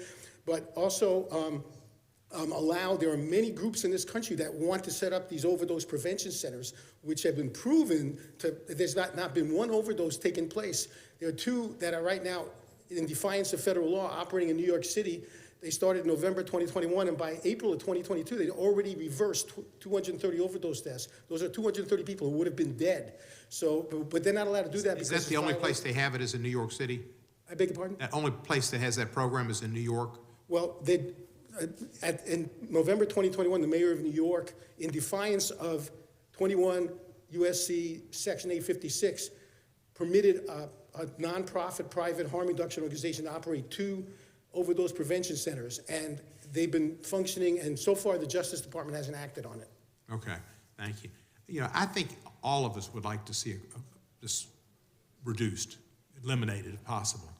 And Mr. Maltz, I appreciate your work in the past, but you know, I don't know if the idea of the death penalty is a good idea, because the reality is, and this is just, you know, my guess, I don't think people who buy the fentanyl think they're going to overdose. So they buy it. So they've heard it's a fun trip or a good trip or whatever. And I suspect that the people that deal it don't think they're going to get caught. Even if you have the death penalty, they don't think I'm going to get caught. So I don't know if that's the answer. I think we have busted a lot of the cartels, have we not? I don't know their names. Is it Pablo Escobar, somebody we got and put away? Sir, first of all, I apologize for yelling and screaming, but you know what? I've been dealing with the families for many years, and there's no action going on in this town. So I will tell you this. I will tell you action. Let me answer the question. First of all, I would appreciate if you stop calling it an overdose. It's a poisoning and it's a war against our kids. So stop with the overdosing. That's part of the problem. The American public thinks it's a substance that people want to take. My time is expired. I yield back. Your time is Chairman, expired. Did you finished answering the question, Mr. Maltz? Yes, sir. Mr. Chairman. Mr. Gates. Mr. Chairman, I seek unanimous consent that Mr. Issa be permitted to sit on the panel for the purpose of accepting the yielding of time. Without objection? Without objection, I am ready to allow Mr. Issa to be on. And Mr. Issa, I will be joining the caucus that you'll be speaking of, so I hope that you and Congresswoman Dean will add me to that caucus. Thank you, sir. Thank you. And now I recognize Mr. Jordan. Mr. Issa. Thank you, Mr. Chairman. Thank you, Chairman.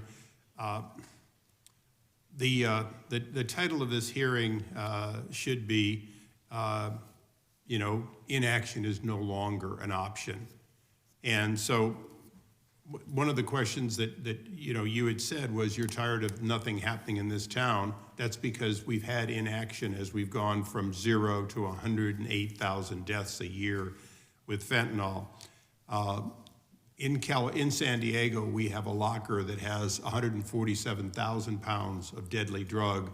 A third of it is fentanyl. 10 years ago, 0 was fentanyl, and it was mostly marijuana and meth. So when we look at what we need to do, and I'll just be brief and say, what would you have us do on a bipartisan basis that would be the most effective single item? And we'll start on the left. So, Congressman, thanks for the question. First of all, we have to declare this a public health and national security emergency from the White House, because it all starts at the top. Then we have to get celebrities and professional athletes, role models, to start making video reels to get to the kids on social media. Because right now on social media, that's what they're doing all day. And that's why they're dying, because they're buying this stuff on social media. And by the way, sextortion is also very big on social media. So why are the social media companies allowed to facilitate the death and destruction of our communities? Okay, and I appreciate that, because that is one of the areas that information simply certainly is not equal to the 108,000 deaths. From a standpoint of, and I'll ask this, I'll start at the far right here now. When someone knowingly produces a pill that looks like one kind of drug but is in fact fentanyl, in California they've had the novel attempt to in fact have, when someone dies of it, have it be considered murder because it's a knowing act. Would you support a federal law that made it, in fact, by definition, murder to produce a deadly fentanyl pill that appears to be something else? Congressman, yes, absolutely. If I took a drink and I got something poisoned in the drink and died, that would be murder, correct? Correct. So those are two areas. The third one, of course, is we have two partners in this. We're the third partner because we're the buyer, and certainly we have to do our part. And this is where information and getting beyond just ignoring it is important.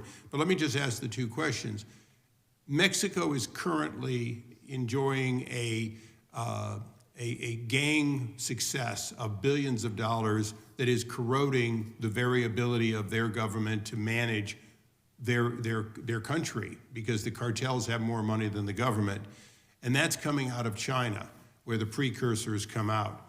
So the question I have for all of you is, as we're advertising, as we're increasing the crimes, what action should we take to stem the flow from China through Mexico? Yes. Again, so when you look at the spigot of illicit fentanyl, that's a huge issue, and I'm not here to really focus on that. I'm focusing on fentanyl-related substances, and one thing Congress can do tomorrow is permanently close that loophole. Yes, sir.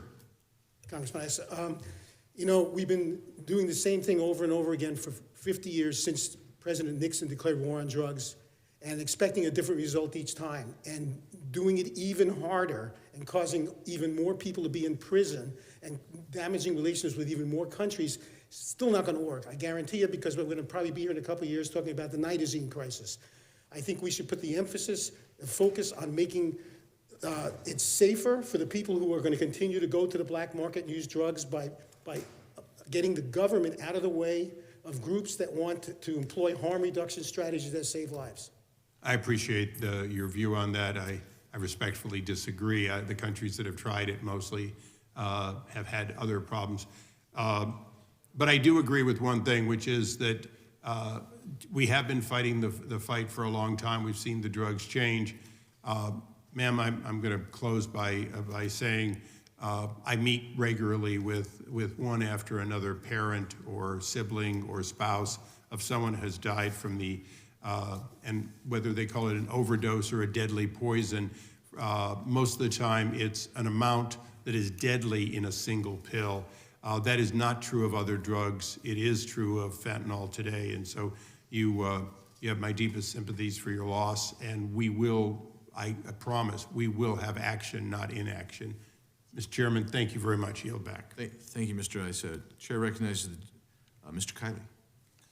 Thank you, Mr. Chair. I would like to follow up on a point raised just now by Mr. Issa, but first I wanted to also say thank you to Ms. Rockwell for being here and sharing your story. I know how difficult it is and how much courage it takes. I've had the chance to work with parents who, like yourself, have found themselves in an unthinkable situation, including two parents, Chris and Laura Didier, who were my guests at the State of the Union a couple weeks ago.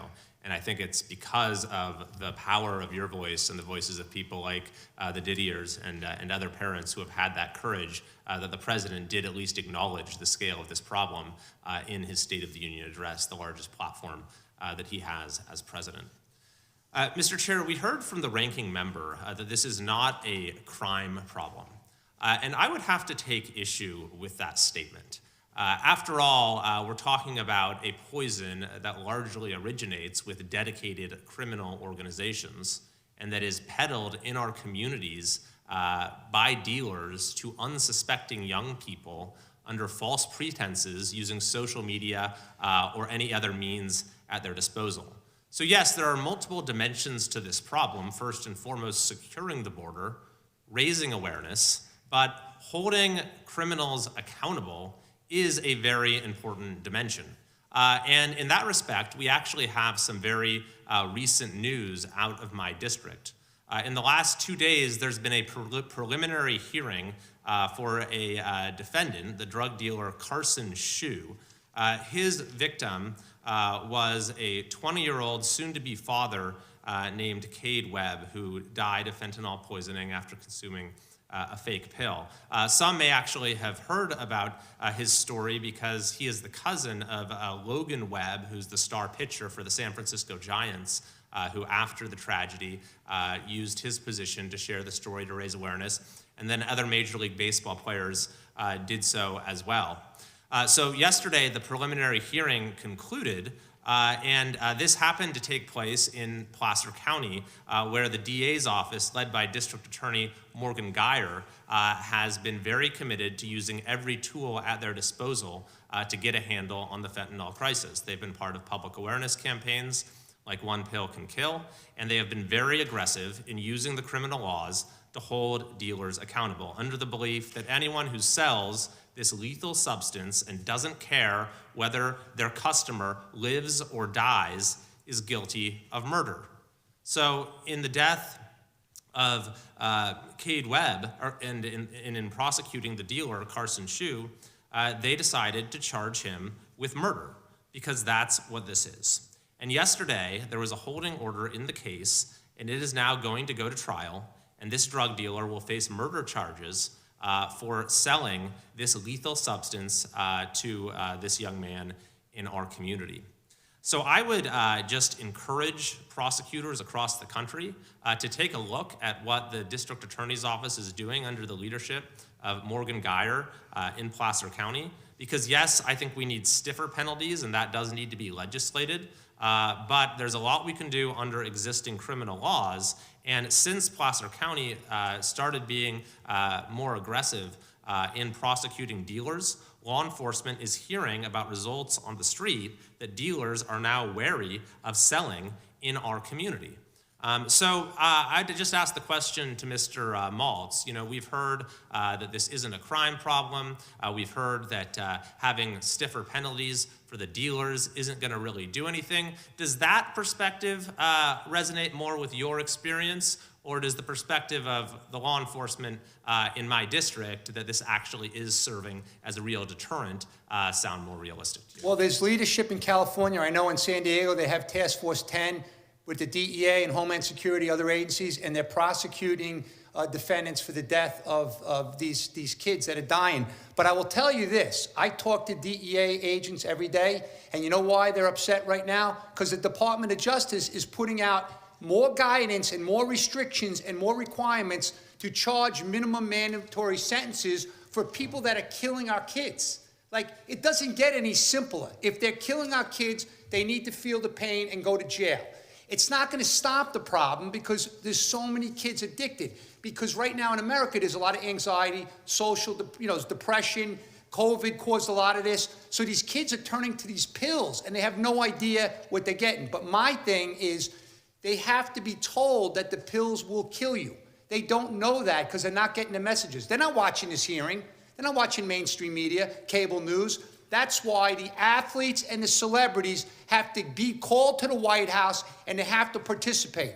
And they got to put China aside because of the big money they make, and they have to go and they educate the kids and save lives. Time. Thank you, Mr. Maltz. I yield back. Thank you. Now recognize the gentlelady from Georgia, Ms. McBath. Thank you, Mr. Chairman. And first, I want to give my deepest condolences to the Rockwell family. I am so sorry for your loss. I, too, have lost a child. And, you know, it's just so heartbreaking because it's not the natural order of things. So I do give you my deepest condolences. And for many across America, this epidemic is just a symptom of neglect. We have heard how far-reaching and fast-growing this public health crisis has become. What started as a plan by big pharmaceutical companies to profit on the pain of millions, a plan to shroud the addictiveness of these drugs in sales tactics and consultant speak, has changed the course of our country and the Americans who live in it. We know the facts, they've been spouted all day. We've heard many of them here today. Millions of Americans addicted to opioids led us into an era of millions of Americans addicted to heroin, fentanyl, a drug up to 50 times stronger than heroin, pushed on our people by cartels most often supplied by the PRC, and has only increased these deaths of despair. We know the facts, but we don't always know what goes on in these homes. When we zoom into a home, when we see a family, we see parents that are shattered by a loved one, lost in the grips of a drug that has consumed them. We see the wife in West Virginia, whose husband came home in pain every night from work, that left them battered and bruised. The overprescribed opioid that was supposed to be a cure for the pain became the cause of it. As addiction took hold, opioids were replaced with heroin laced with fentanyl, and now 2 children are growing up without a father, supported now by a single mother who just saw the love of their life descend into darkness. We see the father in Florida who just dropped his son off in his freshman dorm room. Since he was a little boy, he had always followed the rules. A quarterback on his high school team, he had always been the calm and quiet type, but a concussion followed him to college. Now he was a child away from home, surrounded by his peers. He spent a night with his friends doing what many college kids do. It took 1 pill to overdose, and now the father who spent 18 years raising a son he could never be more proud of would never see his boy again. We see the daughter in Georgia bullied in her high school for being too fat one day and too thin the next, for trying too hard in school and not hard enough on her looks. When a friend promises an escape from the terror in her head and the pain in her heart, she accepts gratefully, until the drugs had a hold on her, until the painkillers decided what she was doing and when she would do it. Her overdose on heroin was called a death of despair, but that only scratched the surface. Her mother and father now forced to celebrate her birthday at her gravesite. There is a heartbreak only reserved for those who question whether they've done more as a parent to save their child, a spouse, a child. And when you focus in on a community, when you enter a home filled with that heartbreak, which I do understand, you can only begin to understand the human cost of this crisis. These drugs have profited on pain and left only death and despair in their wake. This isn't the future for us as Americans, and this isn't time for politics. This is the time for progress. And what we do here must help to solve this crisis, not score political points. So please, Dr. Singer, what can we do right now that will give us the best chance of saving American lives, ending this epidemic, and keeping our families together? Congresswoman McBath, thank you for that question. As I've said previously, and this is under the purview of this committee, I think we should focus on trying to make the black market less dangerous for people who are going to go into the black market to purchase drugs by allowing them to be able to use, for example, test strips to test to see if they think they're buying a Percocet and it turns out it's fentanyl. We can help them by letting them know that and maybe avoid taking it. Also, we should remove Section 21 U.S.C. Section 856 so that harm reduction organizations around the country could set up overdose prevention centers to prevent people from overdosing. And also in those centers, they test their drugs before they use them, and they use them with clean needles and syringes, which they have to return. And it's outside of the public view, so people don't have to watch people use drugs. So these are things that this committee could address. Also, in many countries, Canada, the UK, Australia, since the 60s, primary care physicians have been able to prescribe take-home methadone. But in this country, we have this very burdensome process where in order to use methadone, which is a very effective treatment for addiction, you have to go to a special clinic. You sometimes have to travel miles. You have to take it in the presence of a clinic staff because you're stigmatized as somebody who can't be trusted. Whereas if you were able to during the pandemic, actually, they allowed take-home medication. We saw no evidence of diversion or misuse of the methadone. If we allowed primary care practitioners to prescribe methadone to treat substance use disorder, then there'd be many more avenues where people can access methadone treatment. Thank you, and I yield my time. Thank you. Chair recognizes now the gentleman from South Carolina, Mr. Frey. Thank you, Mr. Chairman. Thank you for holding this hearing. Appreciate your leadership and bringing attention to this to the panel. Thank you for being here. Ms. Rockwell, thank you. It's incredibly brave for you to address this committee, to share that story.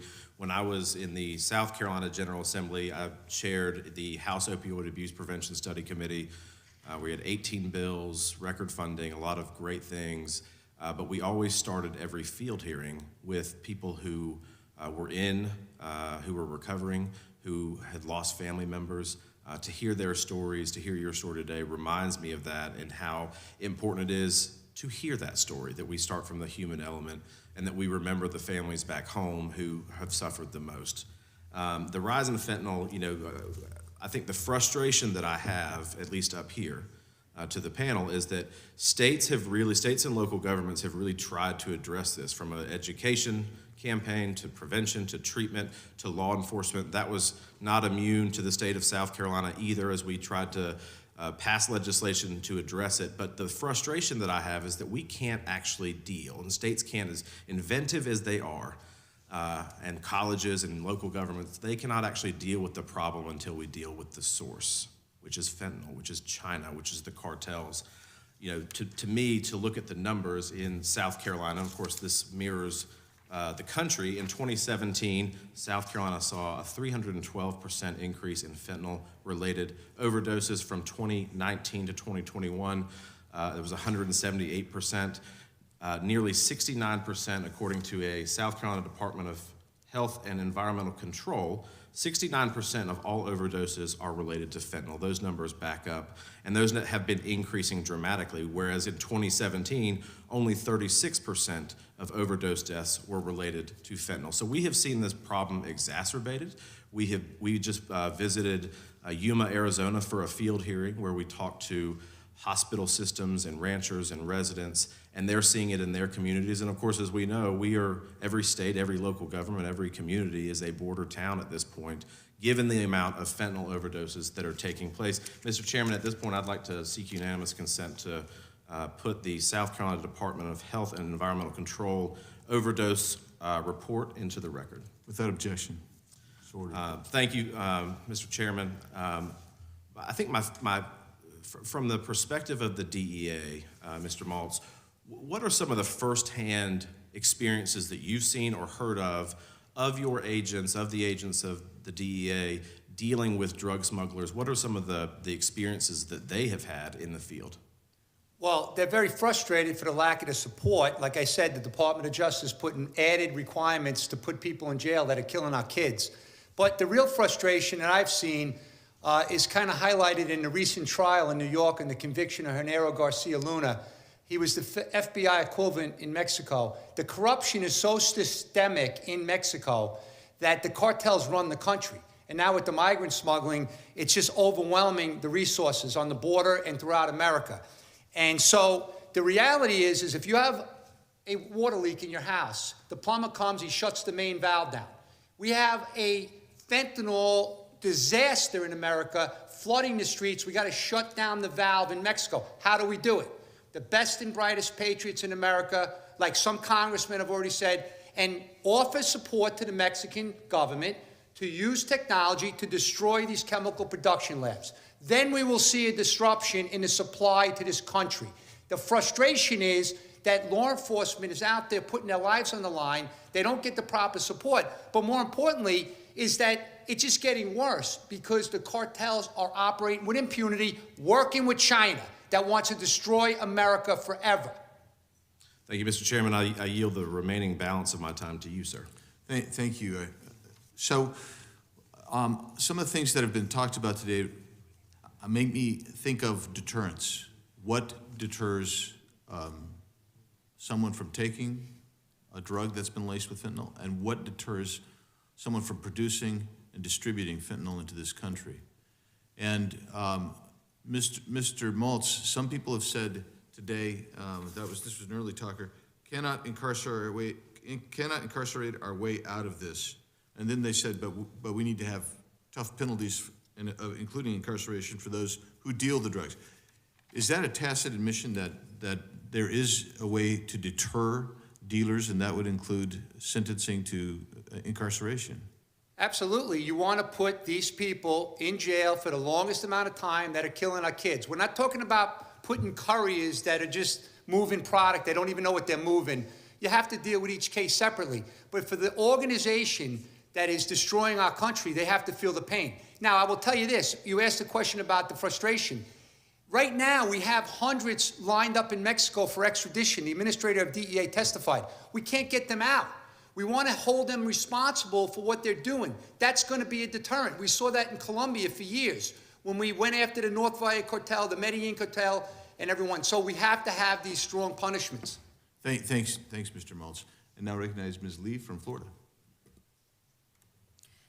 Thank you, Mr. Chairman, and thank you to our witnesses for being here today. Today's hearing has allowed us all an opportunity to see how the crisis of fentanyl is affecting every community in America. In my own community in Florida, authorities seized more than 11 pounds of fentanyl, and this amount alone was enough to kill 2.7 million people. Agent Mullins, I'd like to return to your testimony. As a former federal prosecutor, I recognize the critical work that DEA agents are doing every day across America to fight the cartels and to keep America safe.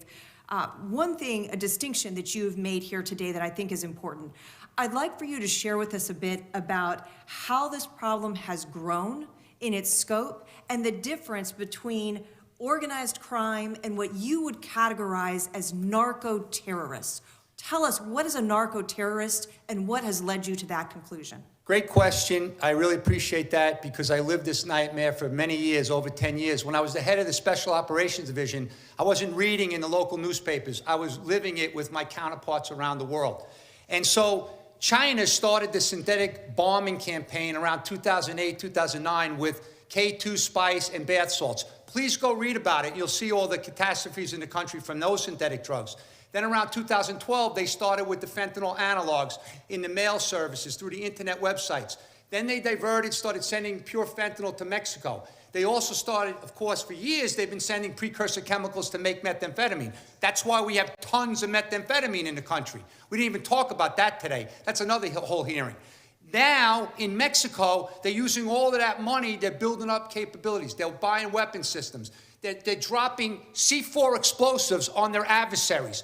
I went down to the border, and there were 9,000 drones coming into America surveilling our brave men and women in Border Patrol. This is unacceptable. We're at war with the cartels, but we're still treating it like they're drug traffickers. They're not drug cartels. Please stop saying drug cartels. They're narco-terrorists like we've never seen. They run the country in Mexico. They intimidate. They corrupt. They are slaughtering people, chopping off heads, dismembering bodies.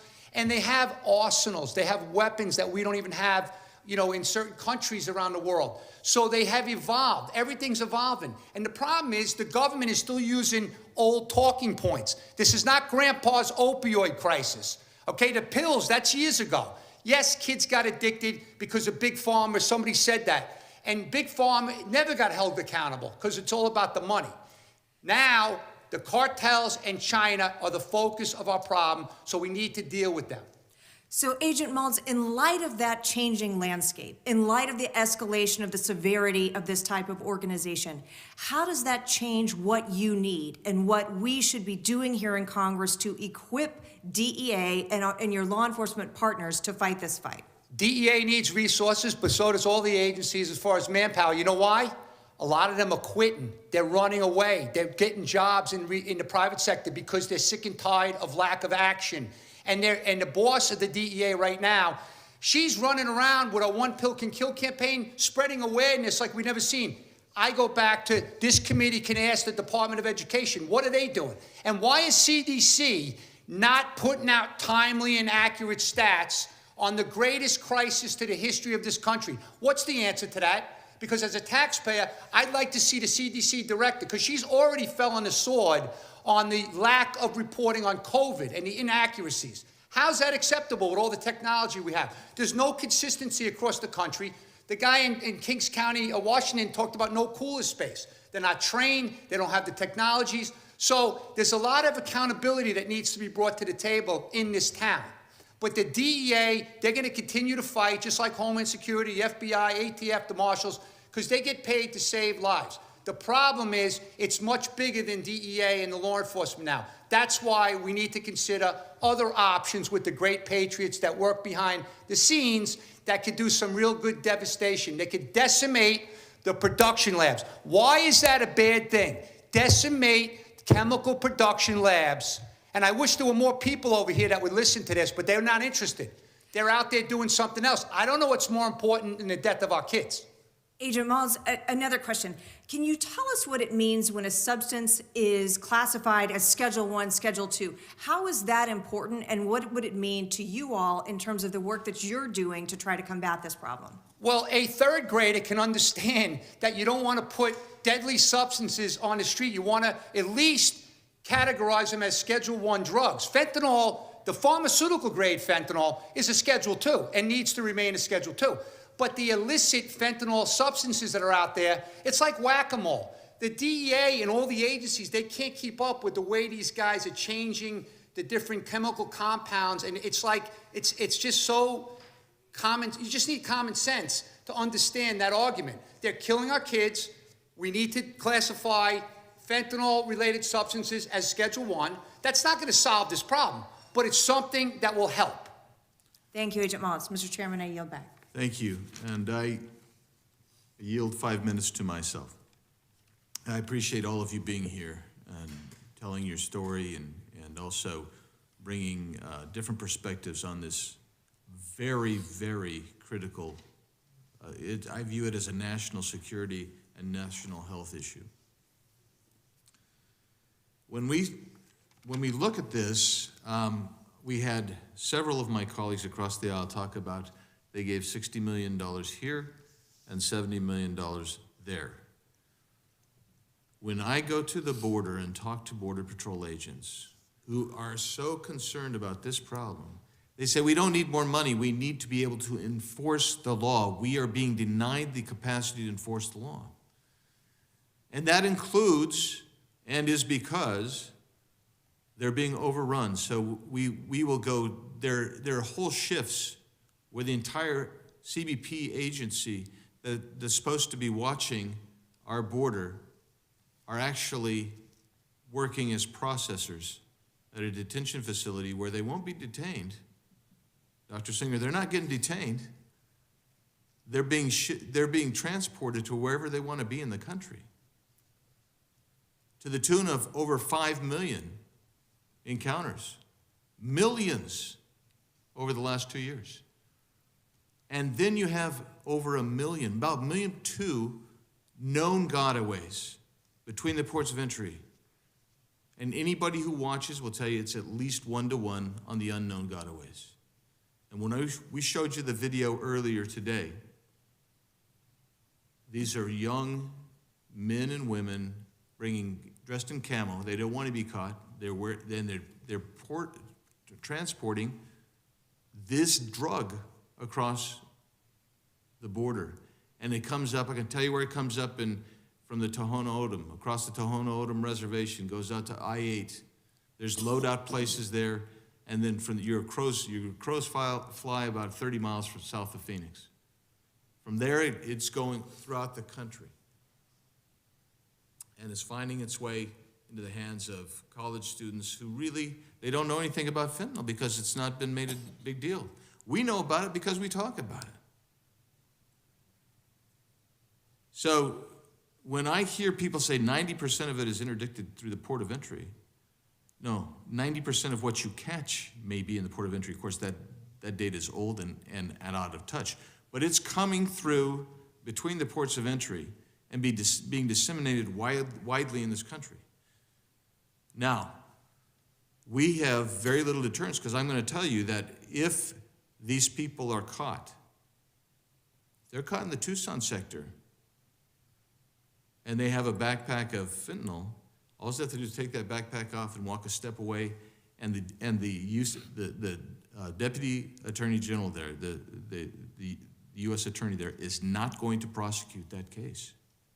There is no deterrence whatsoever.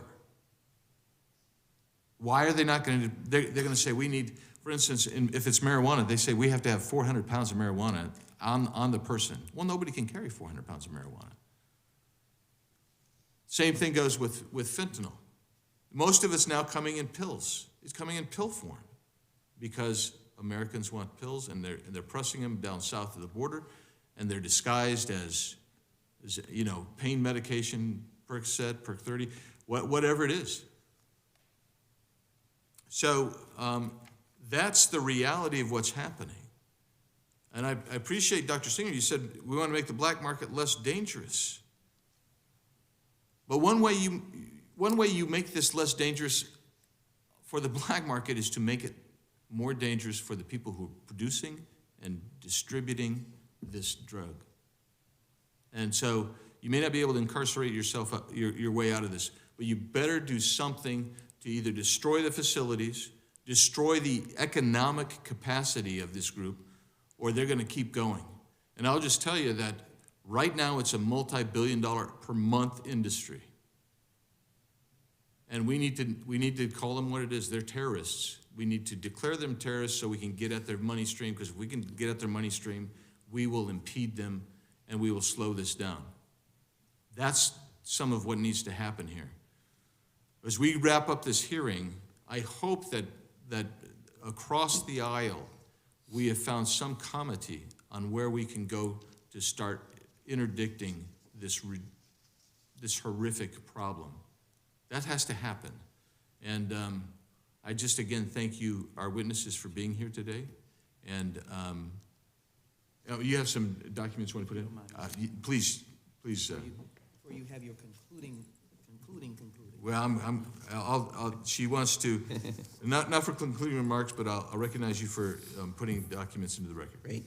And if I might, Mr. Chairman, just make 1 or 2 points to answer you, which is, that is the direction of the legislation that I hope you will look at, that enhances and responds to the manufacturers and the distributors. Obviously, our jurisdiction is here in the United States, and enhanced penalties, and for those who wind up killing people because of the drug use. Their actions wind up killing people.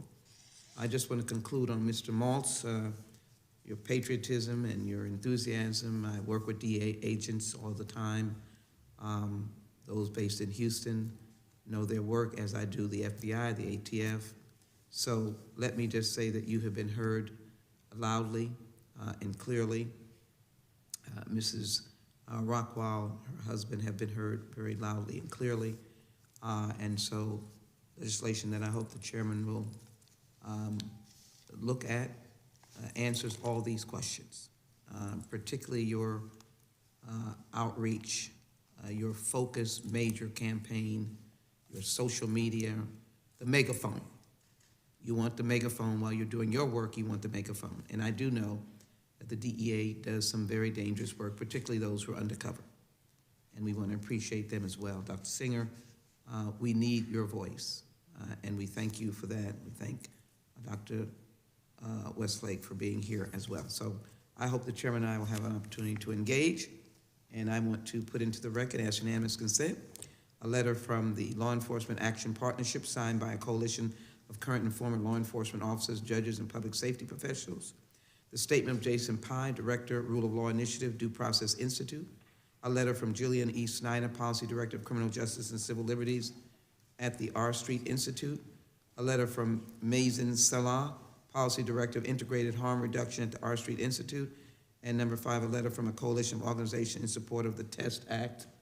And I want to thank Mr. Cohen, Ms. Macbeth, and Ms. Dean for their presence here today. Ask unanimous consent to place these in the record. Without objection. Thank you, Mr. Chairman. Thank you, and again, thanks to all the members who attended, thanks to those in the audience who came, and we appreciate each one of you again on the panel. You were heard, you're important, and we're going to now thank you by adjourning. We're adjourned.